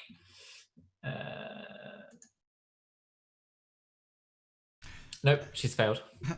Yeah, so you try to sort of like get into this trance, but there seems to be so much almost like empathic feelings going on that you can't almost like focus your will to actually enter into this trance at all. It's as if just as you get closer, it's something prods you in your mind or shakes you or something like that, and you find it so hard to actually concentrate with something that you normally find quite easy to do. Freya, you start moving around this kitchen, sort of like looking at what's around. Could you roll for me a perception check? Okay then, if I say that this kitchen looks in the same state as the banqueting hall, in the sense that everything looks like there was going to be a banquet being prepared. So there's some food on here, there's some pots over now, fires that are totally extinguished, there's flagons of ale or water all over the place. But you do notice something else which is a lot more disturbing, because you notice propped up in the corner, almost like behind a dresser, and with all the plates on and everything, there seems to be a body, and it's sat leaning up against the wall. It's still got its clothes on. Seems to be has a apron on of some description, so you're thinking maybe a cook or a servant or something like that.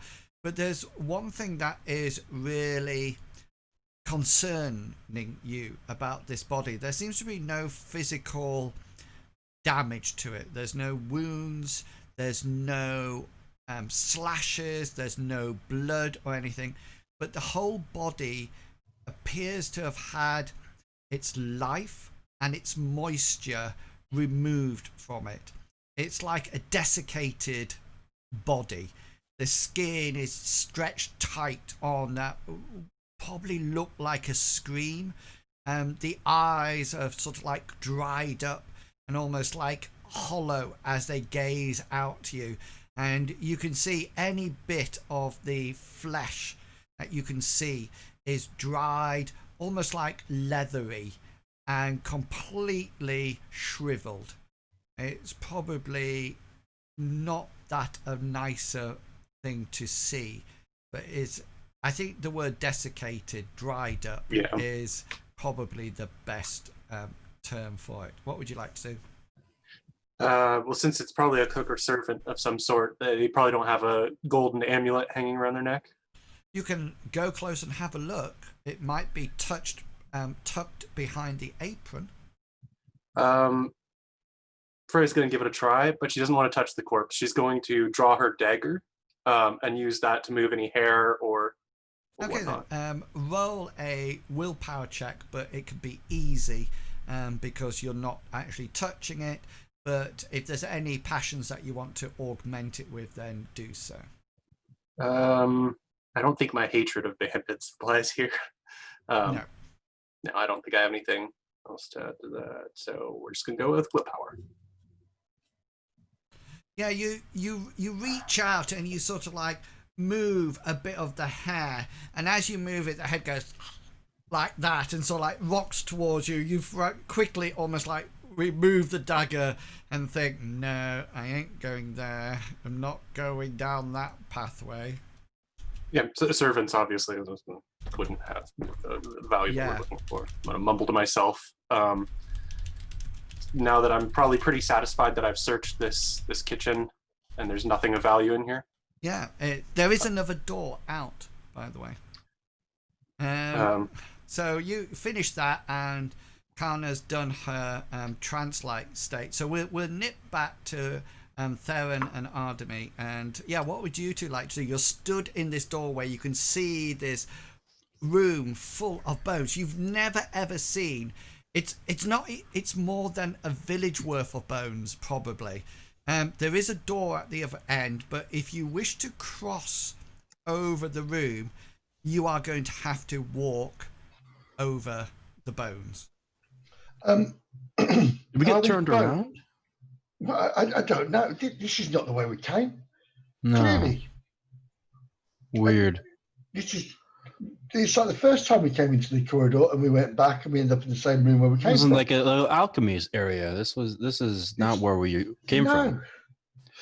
I think we should take a second, kind of figure stuff out. Maybe even take specifically like 7 minutes, take a break, kind of catch our breath. But we need to figure it out. Should we go back the way we're going? Because I don't really want to go. I don't want flying bones coming after me. No, not even that. Bones in general. Let's face it, they died of something. Yeah, and I ain't going to die of that too. And I don't want to touch it. Be honest, I'm not getting plagued.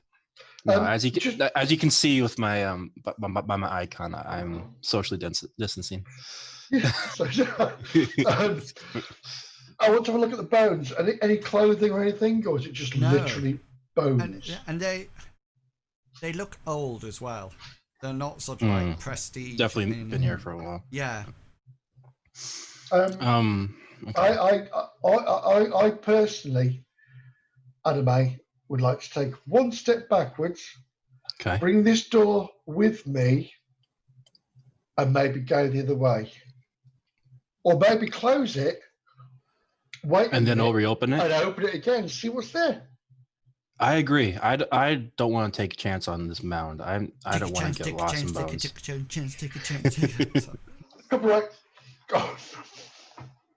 Okay, so you're going to close the door, wait a while, and open it. Yeah. Yes. Okay, then. So while at the same time catching our breath and having a moment.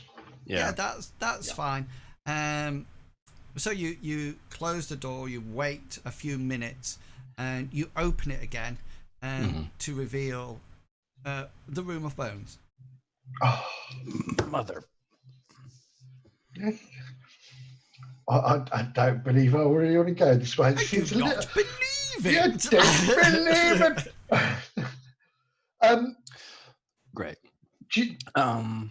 Let's close it. I mean, I'm you know me. I'm a confident kind of guy. I'll always tend to be hang out with you. Go forward. Well, this is true, but I don't really want to go tittle-tattling across that room there when we can go through the sword thingies. And maybe, hopefully, they won't fly off the walls and chop us in half, and we can go through the other door. I'm fine. I'm fine. Like, honestly, even if we walked across the mountain, I think we'd be fine. But you're slow, so I don't know. Oh, I'm really slow. At the moment, I'm a bit tired. Yeah. Okay, let's try this one more time. One more time. Okay. Worst case scenario, we're gonna run for it. We're gonna All right. be off. Are you going to open the door again? Yeah. And this time, when you open it and look inside, the bones are still there. Almost predicted that one. You're not too sure who's playing with you at the moment. Me, the GM, or the house. On the house. It's like an 80s horror film. There is the other door. Not that I'm channeling you towards it at all. No, but that's where we're going to go. We're going to have to go. We have no choice. Or perhaps that's where you're maybe not meant to go. Maybe. Why don't I take this dagger that I got and put it on the floor, keeping this door open, but then we still go through the other door behind us?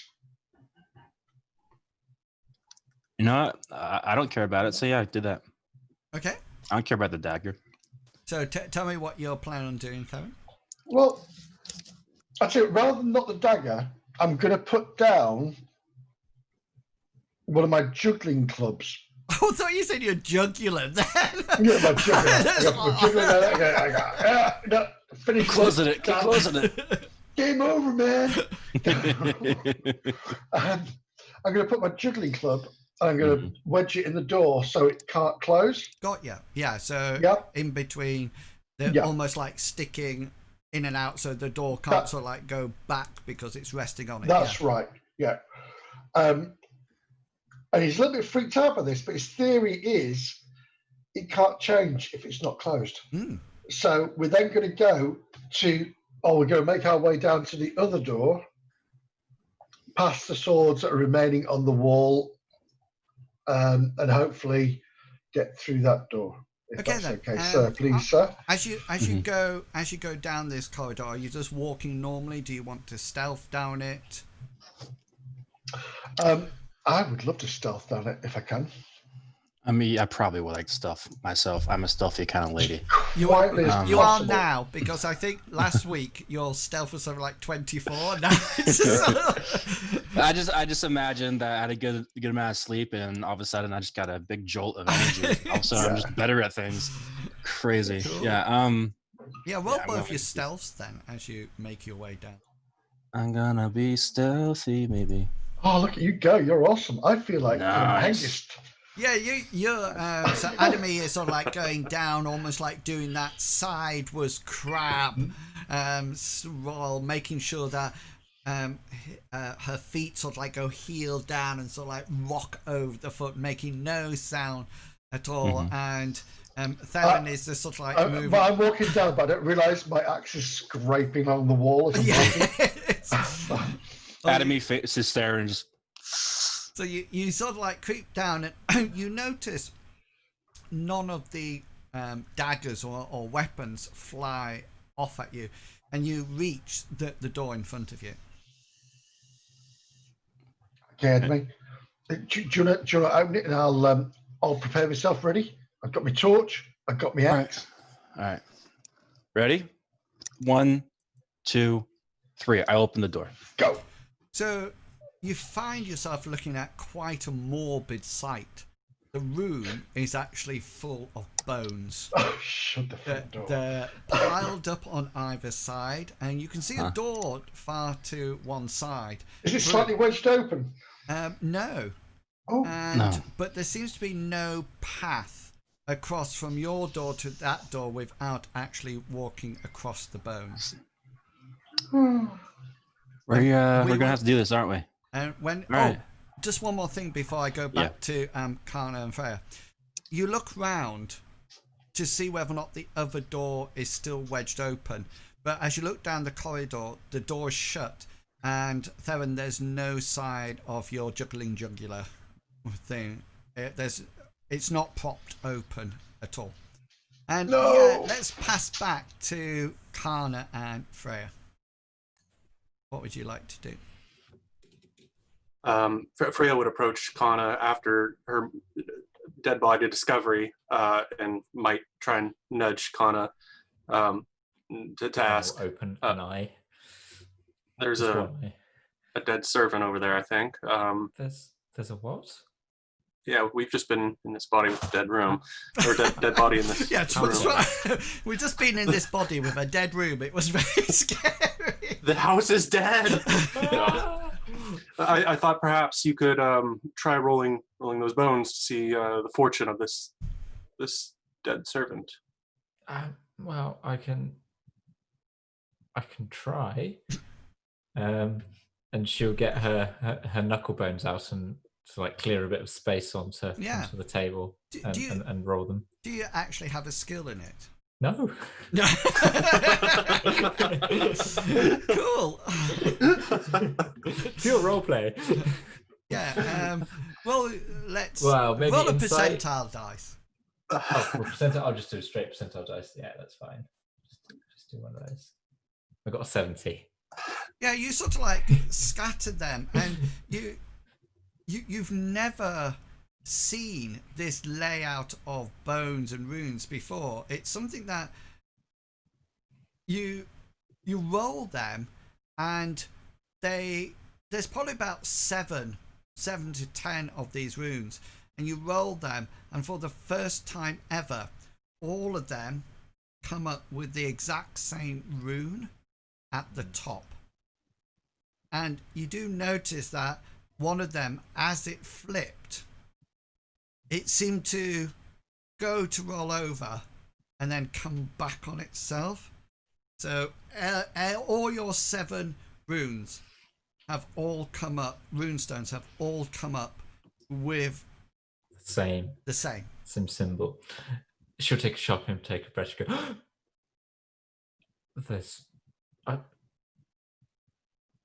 this has never happened. I don't even recall being told of this ever happening. All the runes look, and then she'll point and say they've all come up the same. That's not possible, unless it can't be.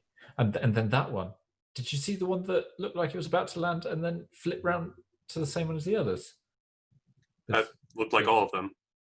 That looked like the rest. Yeah, it was about to. You saw it. It was about to settle on one of the other symbols, and then it sort of flipped back on itself to reveal there's something's influencing this.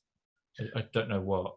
I mean, could it be tied to the fortune you gave of me, that our fates are intertwined with? It could be, but it could also be. I mean, there was that spirit in the library. It could be playing having another joke, or influencing them. I don't know. I just can't tell. It's as she says, she sweeps them all back in. She's quite shocked by this, and so she's swept them all back into the pouch, and she's put that fastened that back onto her belt again. Kana and Freya, could you both make for me perception checks? I'm very focused on Kana. Leaving it how it is, Kana?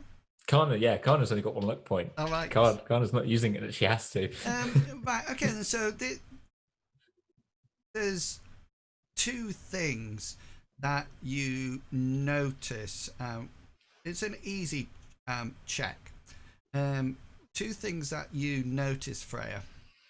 The first thing that you notice is what can only be described as a squelching sound. It's almost like that, and it's in that region of your hearing that you sort of like think you heard something. You know when you think you heard something and go shh, and you stop and you can't hear it, and it's only when you turn your concentration back to Kana that you go and you sort of like your head goes up. And the other thing that you hear, and your head quickly turns round, is that you hear the door click close. And there seems to be a rather, and you smell it as well, Kana, a rather rotting smell, a new rotting smell, as if something's been moved or moved through the kitchen. And you both get this real sort of like shiver as it's sort of like, as you sense, you hear the sound, hear the door click, and this smell of almost like decay. Let's leave you with that and go back to Theren and Adimi. What would you two like to get up to? No, seriously, I was enjoying that. All right, so I think we're going to have to make it to this other door across from the bones, but let's take a second. There is a closed door at the other end of the corridor. I just don't get it, Adimi. We had the room back there. We walked down the corridor. We out this door. It's the same bloody room. I'm going to blame this on fatigue. I'm going to blame this. I think we're both tired. Let's do this. And the other door should have opened back into a room that where you left. Yeah. And where's the bloody juggling? Can I tell you, at this point, one of the things that the creator of the module messaged to me was, I don't believe they split up the party so early on in the game. Hey. we don't have horror films. Yeah, so you can either walk through the bones, or you can go back to the other door. All right. Let's do this. Let me use my first aid kit to kind of heal us up a bit, if I can. Would you like me to try to give you use my first aid kit in your leg? Yeah, that'd be great. I want to use my first aid kit. It's my first aid kit. No, So yeah. I have this. It'd be better if I do you.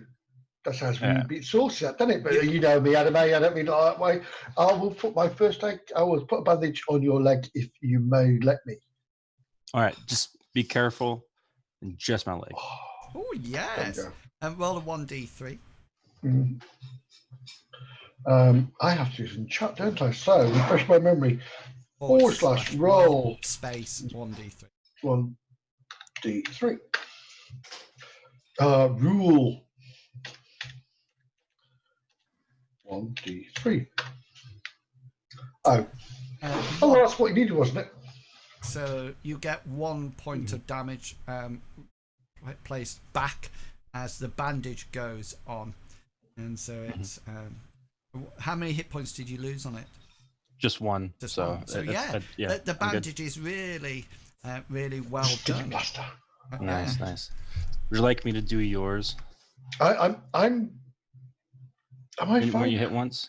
I was my abdomen, rather waist. Yes, please, if you don't mind. Just imagine. There we go. Yep, help yourself. Cover some of it, please. Cover some of it, Jesus. All right.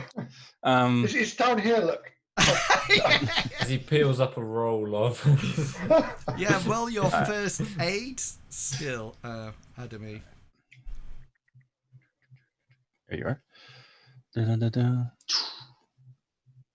Oh, yes. really well Nice, done. yeah. Nice. Roll nice. 1d3, so it's /roll space 1d3. You can put an R instead of roll as well if you want to shorten it. I hate it when people teach shortcuts. It's best to know the whole thing. Yeah. Wow. Well, thank you, Adimi. Yeah, that feels so much better. Thank you. Obviously, I'm more skillful than you, but I can't complain. Yeah, so you two sort I of won't disagree. busy yourself bandaging each other up, and you sort of like finish and you sort of like take a look round, and you notice that you're in a corridor with 2 closed doors. Wait, did we leave the bone room? Did you close this door? I don't remember closing this door. Well, I was busy bandaging your leg. I was bandaging your. stomach. It's like the Chuckle Brothers. To me, to you. I know. It's just so- Have we I had get enough this. time to catch our breath while doing this that we lose our fatigue state? no. No. Tired. If you're tired, then you would have to rest for 3 hours. Got it. Okay. And Yeah. when it means sorry, I was. yeah, I was. and reading from resting the thing. would just mean if you're winded, it only takes about 15 minutes, but you can't do anything in that time at all. You need to be completely Completely. Okay. rested. Makes sense. Yeah, so you're in a corridor with 2 doors on either side. Could you both make for me, please, willpower checks? Don't like it. I got a 71 out of 36, which I think is a very good success. Yeah, Oh no! Theren. But no, you're one less. Oh my god. Wait, no. I know. Oh. Oh, what a shame. And I'm not Loz. Okay, I'll give it to you. Rats. You're sat in this corridor and you look at one door and then you look at the other door and you're not too sure which door you came through to start off with, which one you propped open. It's almost as if something's playing with your mind, and now, for want of a better word, the doors are labelled 1 and 2 rather than, so when you give me a direction, you can't say I go to the door that we came through. You have to say we're going to door 2 or 1 because you have no idea which one is which. Let's nip back to the kitchen. Kana and Freia. We heard a noise. Oh, go ahead. You don't think it's the? No, it can't be the body, can it? That wouldn't have. Freya, Did you move it? Freya, you don't think the body would squelch? I would still like to get my broadsword drawn because hearing that clicking noise makes me think that there's a chance of ambush. Yes. And I'm gonna turn around and look at the body, look at the door that clicked, see if anything stands out. Make a perception roll. Absolutely. Ooh. First crit of the night. Acceptable roll. As you look up, after you've heard the sound, you're not too... Just before the door click, you think that you actually saw something. It was huge. It was broad. It was hefty. And you just sort of like saw the outline, almost like a shimmering outline or something that looked quite heavy, quite set. And it seemed to just, you sort of like saw it out the corner of your eye. And when you turned round, it's not there, but then you heard the door click. So you're not too sure whether or not you're in the room with something, i.e. they shut the door. Sorry. Zasta's put in the chat, just describe my mother-in-law. Oh, that's a bit harsh. So, Freya, you don't know whether or not you're in the room with this thing and the door was the thing clicking it shut, or whether or not it went through the door and clicked it shut. You're not too sure. I think that, Kana, we best try and get to our agreement. The rest of my comrades and I agreed on. We need to meet in that big room. Get out of this place. I don't know if we'll be able to find any treasures here. I think so. It's getting a bit odd in here and a bit smelly. Yes. She says, glancing at the dead body. Yes. Going Let's through the door that clicked? Or was there another door? No. So There's no other door? No. Then yeah, we'll go back the way we came. Okay, so you We're not going up open the chimney. you open the door, and you come into a room that has all the walls are lined with something. They're about 3 deep on every single wall, and you're coming through a door. There's a door directly opposite you, and they go around all the sides. They appear to be some kind of masks.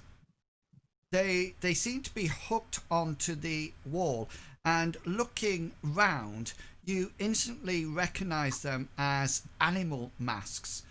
Every single one. It's almost like every animal you've ever seen, there is a mask for it here. They seem to look as if they're made out of maybe polished wood, or maybe clay that's been dried and enameled or painted on. But you're quite impressed by the likeness. And one of the things that you do notice with every single mask is that there's no eyes on it at all. And you sort of like think, that's strange, it's got no eyes.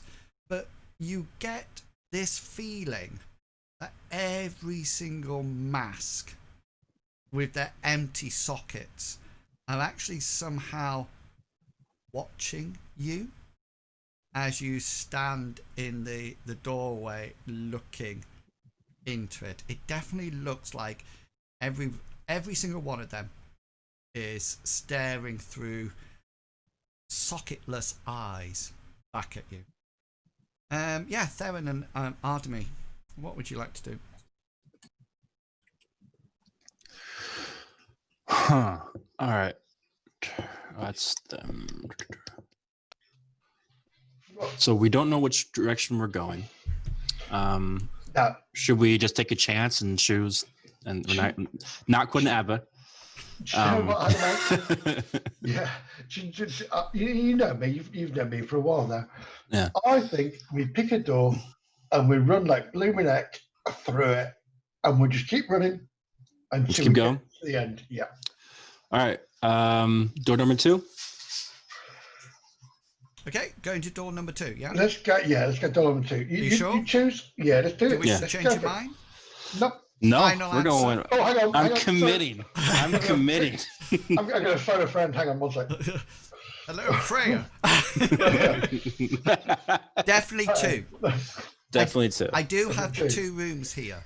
Like if it's a giant furnace, maybe we don't run through it. But besides that, let's so go definitely 2. Definitely 2. Definitely sounds like 1. Yeah. Okay, so you go to this door, and you open the door, and it seems to go into an almost empty room. The only thing that is in this room is in the middle. There's a pedestal, a column, and it looks quite ornate. Mm-hmm. And on it, being held by quite an elaborate metallic stand, is a fiddle. There's nothing else in this room at all apart from this fiddle. It seems to be held like that, if that makes sense, almost like upright, as if it's showing itself off. And beneath the bottom of the fiddle, there's actually 2 little metal hooks where the bow is hooked onto before the stand rests on the pedestal. The pedestal itself is about your chest height.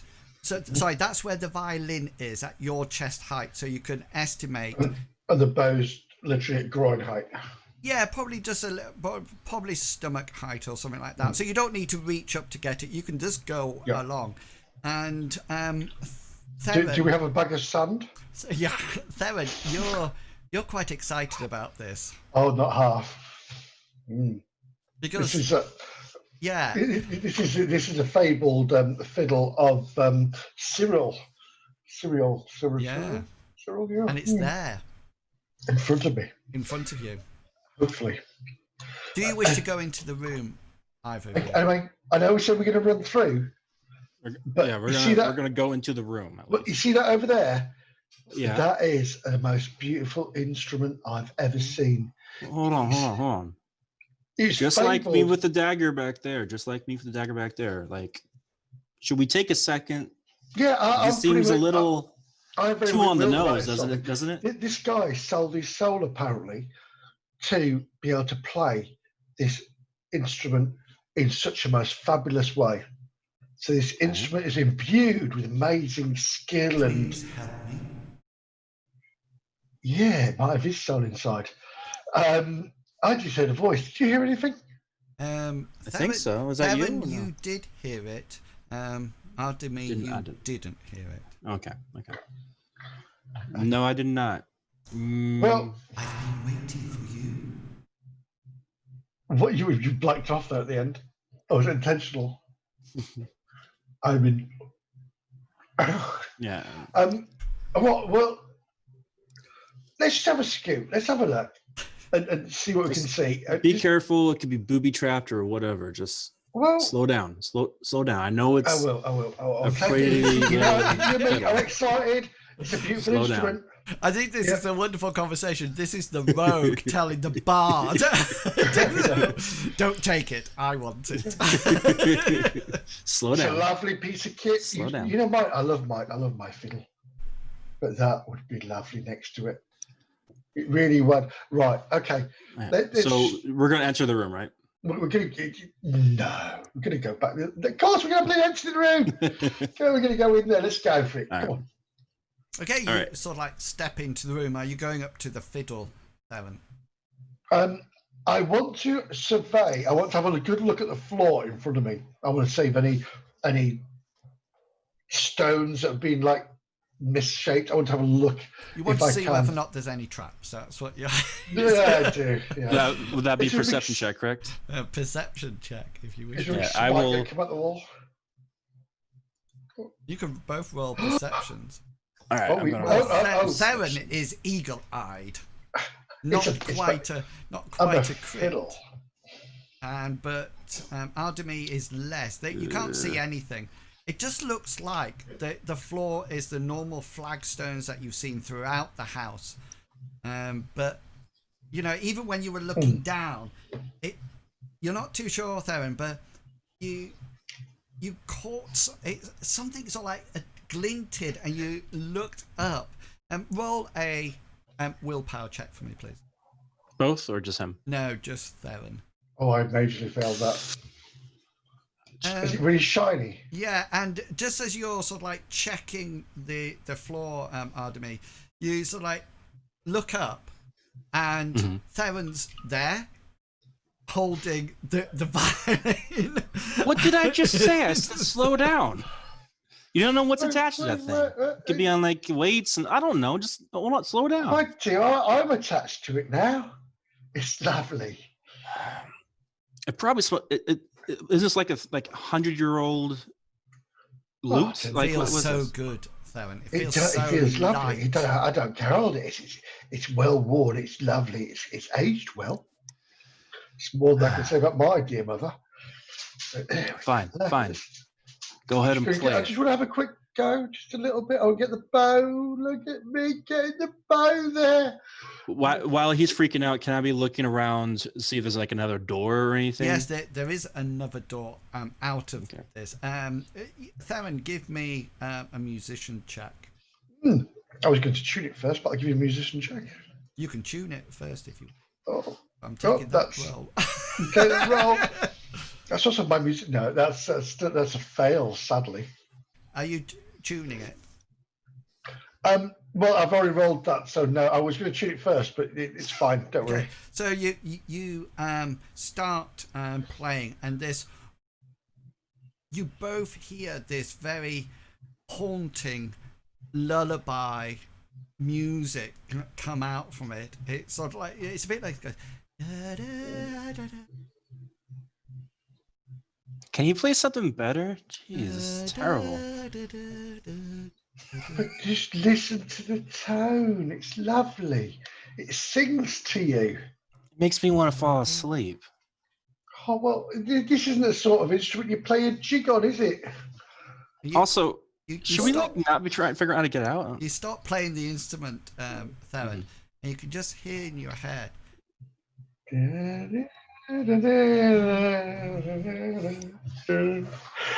Yes. And you tried to. He said, just one last go. Just one last go.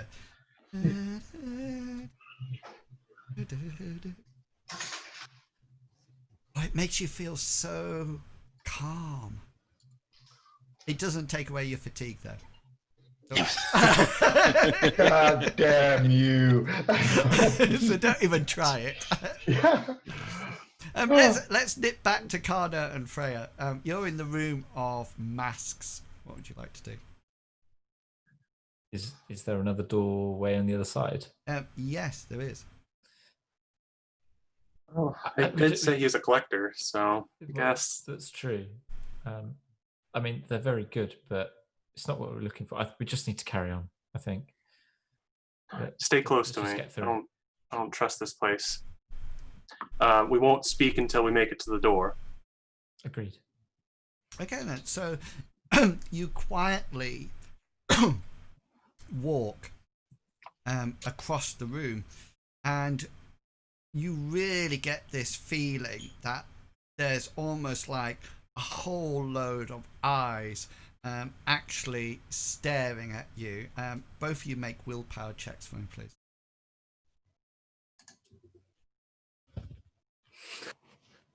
Yeah, and you resist the urge to run. And this is probably a good idea because you almost like feel that you're going to plow through this room and dash out. And you were actually looking at both doors, to get away with it. But luckily, Kana, you probably use some relaxing techniques of breathing and from your trance, and Freya, you just sort of like put on your mask of being a warrior and being tough. You don't want to let Kana down, and you make your way along to the other door, and they're still all looking at you, and you reach the other door. What would you like to do when you reach the other door? Open up the door to see what's on the other side. Okay then. Theren and Adimi, what are you doing? You've now got this fiddle with you, Theren. There is a door that leads. Has the Osh stopped playing, or the Osh keep playing stopped, or am I still wanting to? You just feel, I'm hooking it to my chest. Yeah, when you sink back into a lovely clean sheet. Oh God, yeah. And you're sort of like, ah. So I've got this fiddle and the bow, and I put my battle axe in its sash behind me, in its sheath. Sorry, and I'm holding them to my chest like this, and I'm like, Padme, can I just play it one more time? Just whatever. Just can we leave? Let's go to the store right now. We need to get out of here. Or at least get out of this. At least find the other two, if they're still alive. Okay, we'll do this. But once we've left this room, can I have a little play again? I literally cannot emphasize. I don't care. That's lovely. Thank you. All right. Okay, let's go. Let's go then. You lead the way. I'm just gonna just stay behind you. I lead it, and hopefully he's following, and I hopefully walk towards the other door. You get to the door, and you open that door, and at the same time, Kana and Freya, you open your door, and you suddenly realise that you're at opposite ends of this room. And So, I want you on this side, this door over here. So Theren and Adimi, you're looking across the room, and Freya and Kana, you're looking across the room, and it appears to be a room of bones. There's bones on the floor, there's bones up the edge, there seems to be no pathway through it at all. Hey guys, I find this fiddle. Do you want to hear something? Adme said I could play something when I came through his door. And I'll take up the bow and I'll have a little play.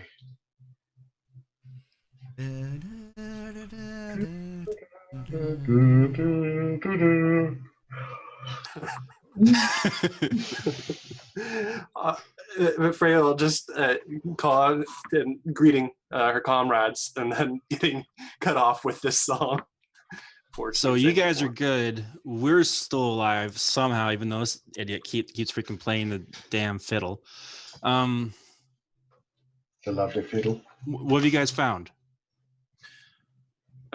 We found a diary in a library that had some interesting history, I suppose. But then books started flying at us, and we've been trying to get to the entry hall ever since. Freya, we're not here for books. We're here for like amulets and things. Look, I know we're here for amulets and treasures and things, but there was nothing of value in the library. I'm starting to think maybe this place has been, all of the treasure has been taken and left with curses or spirits, I guess. I'm gonna blame Kana on this one.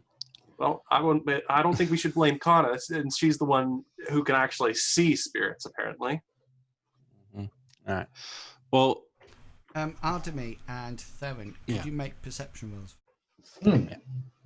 Mm-hmm. No, too busy playing.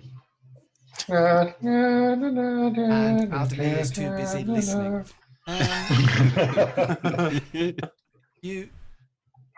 You suddenly get this waft of this movement of air that brings with it something quite rotten smelling. It feels as if it's coming from behind you, but you're not actually in the bone room, and you sort of like look around and you can't see anything, but there's a definite rotting smell in the air. Freya and Kana, you notice something else.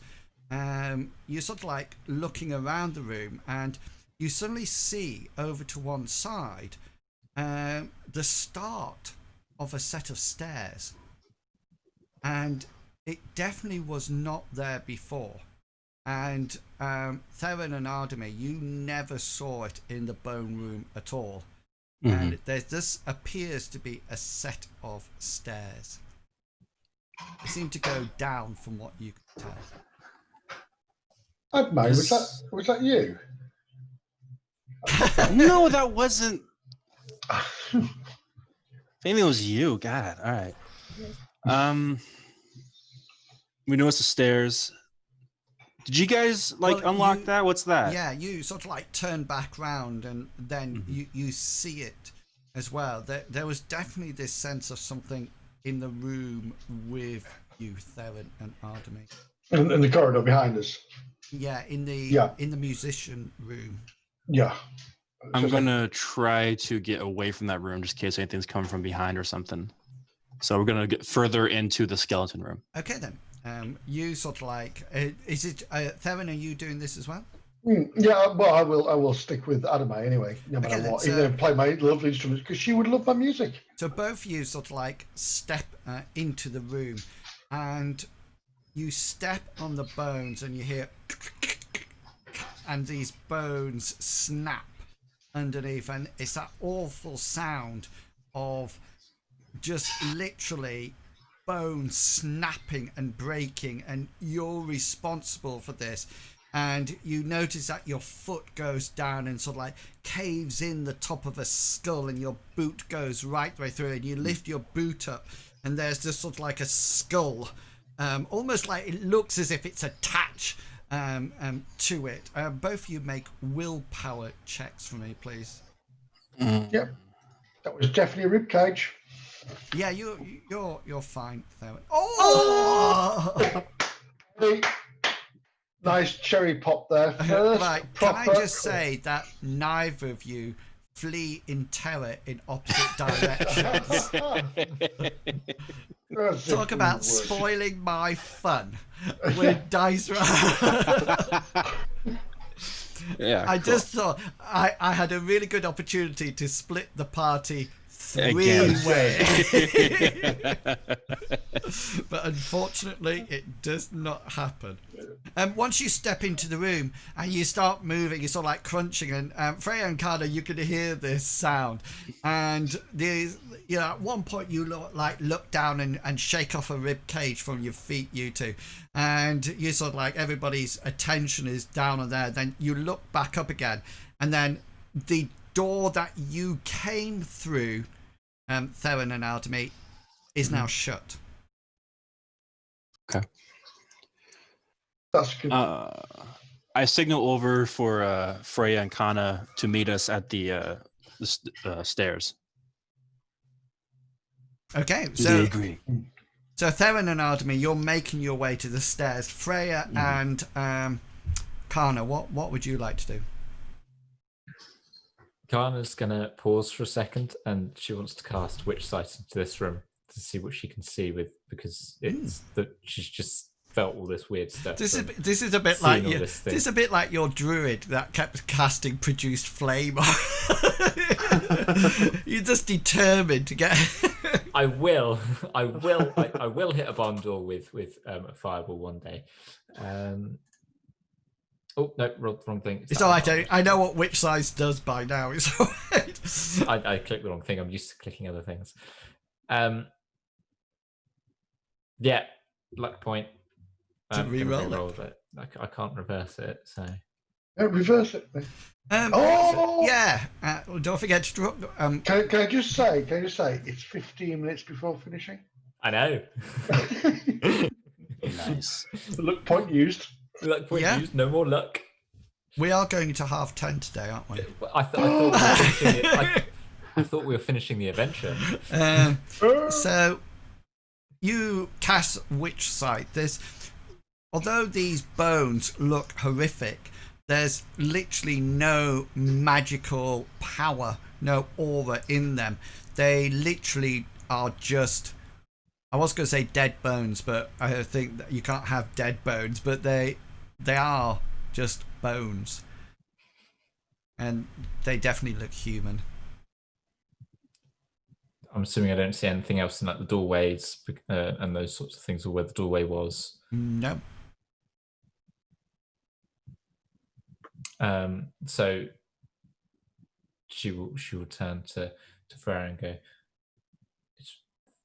it's just a pile of bones. There's no magic here, or no sign of the spirit anyway in this room. I think it might be safe to go into. I know that the other two have already done that, but I wanted to check anyway. Good to know, Kana. I guess I'll lead the way. And Freya will walk towards the stairs.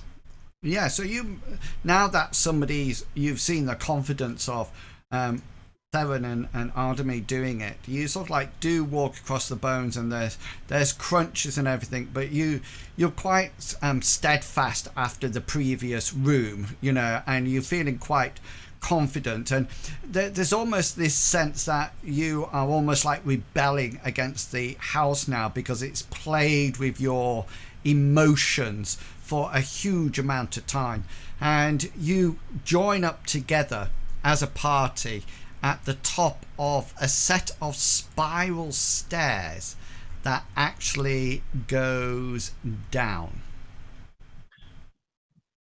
Freya will stop everybody before we start going down and say, look, we had a problem in some of the halls. We do not speak until we reach the bottom of the stairs. Have you seen my new fiddle? Yes, Theren. It is very lovely. I'm sure if this is the only treasure we take from this horrid place, then it should. His fiddle's mine. Well, besides the amulet, if we find it and not die, you mean, right? That meant Agreed. The famous one. Famous what? This is my The fiddle. famous fiddle. Yeah. I don't know who that is. My fiddle. Yeah, it might be known by somebody before, really famous. I found it. It's mine now. It's really beautiful. It plays really, really nicely as well. Obviously, Theron's mind has gone a little weird, and his priorities are off. But nonetheless, Let's go down. I agree. No one say anything as we make our way down. So hopefully we don't die. Just out of interest, this spiral staircase is only wide enough for one person at the time.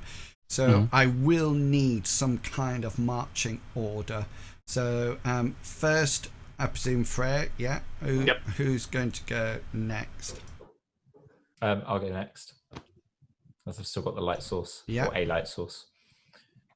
I'll go last because I've got a light source and a fiddle. Okay. I'll go third. So a bit like this then. Okay, then, so that's cool. So you start to make your way down, and you slowly and surely walk down these well-worn steps. They're stone, and it looks like they've been walked on many times. The steps have almost like a rut in them from people walking down in the same place over and over again. And as you walk down, you get to the bottom of the stairs, and there's a door. It looks somewhat different, Freya, from the other doors you've seen. It appears to be down at the bottom of it.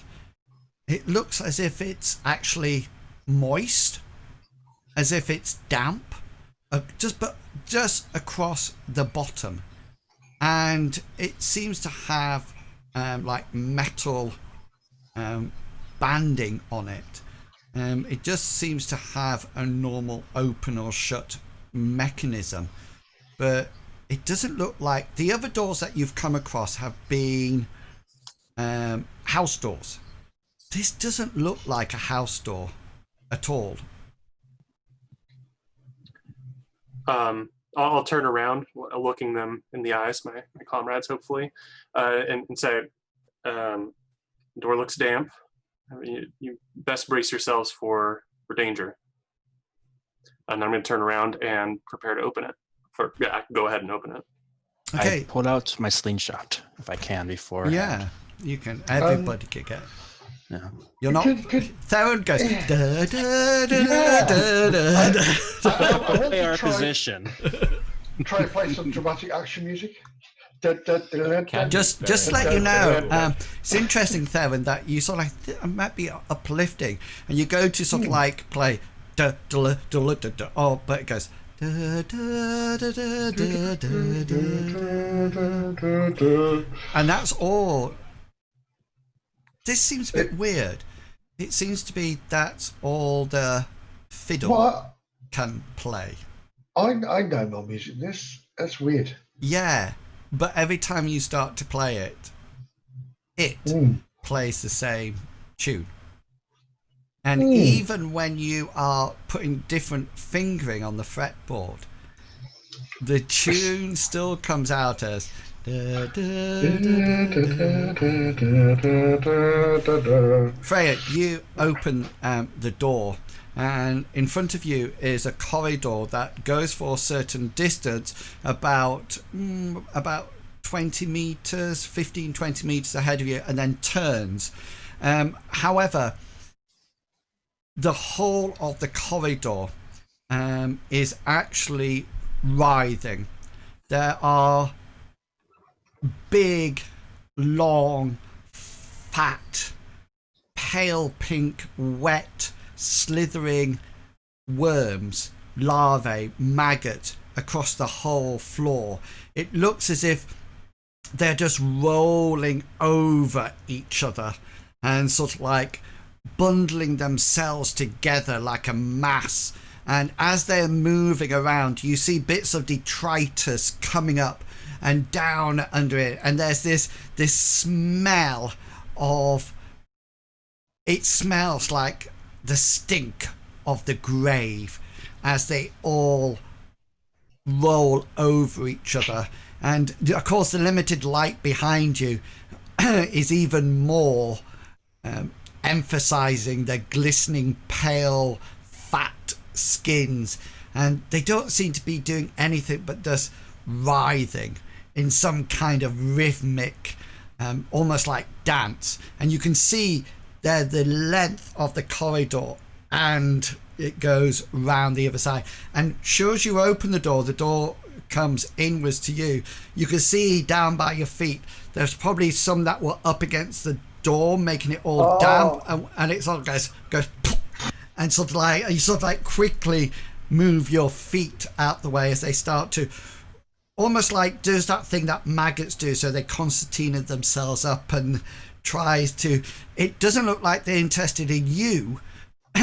It almost like looks as it needs to be part of the mass, and once you open the door it sort of like flops down but immediately starts to concertina itself and slime back into the writhing mass that covers the corridor.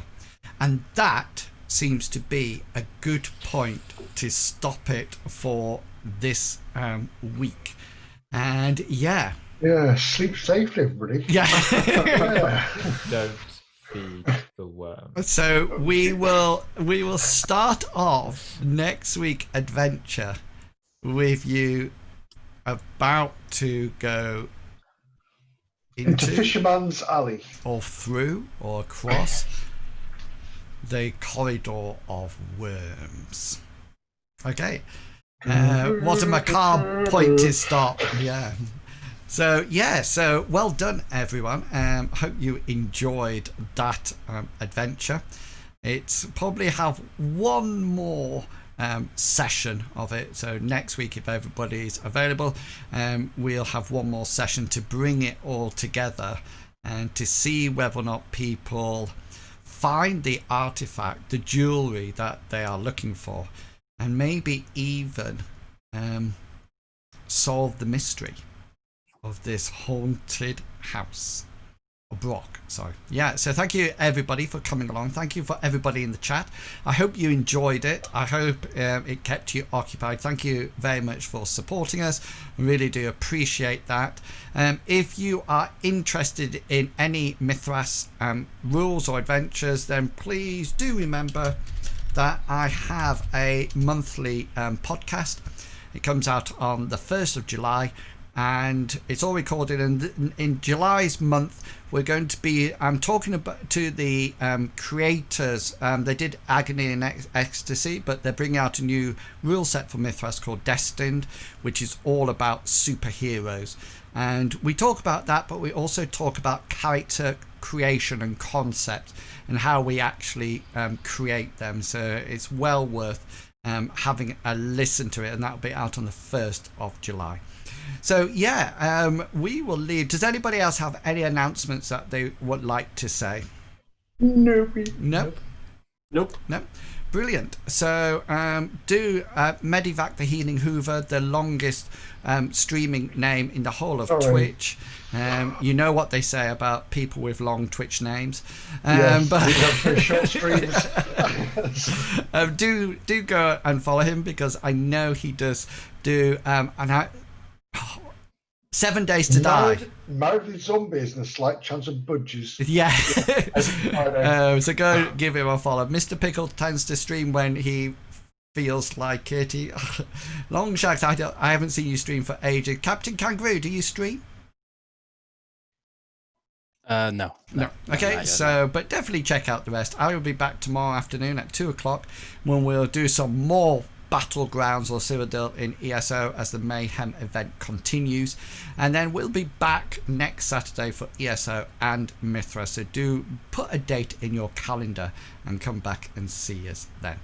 Okay, until then, please remember to look after yourself, stay healthy, maintain the lockdown rules at all costs, and we will see you next week. It only remains for me to say goodbye and for the players to also say bye. Bye. See you all later, people.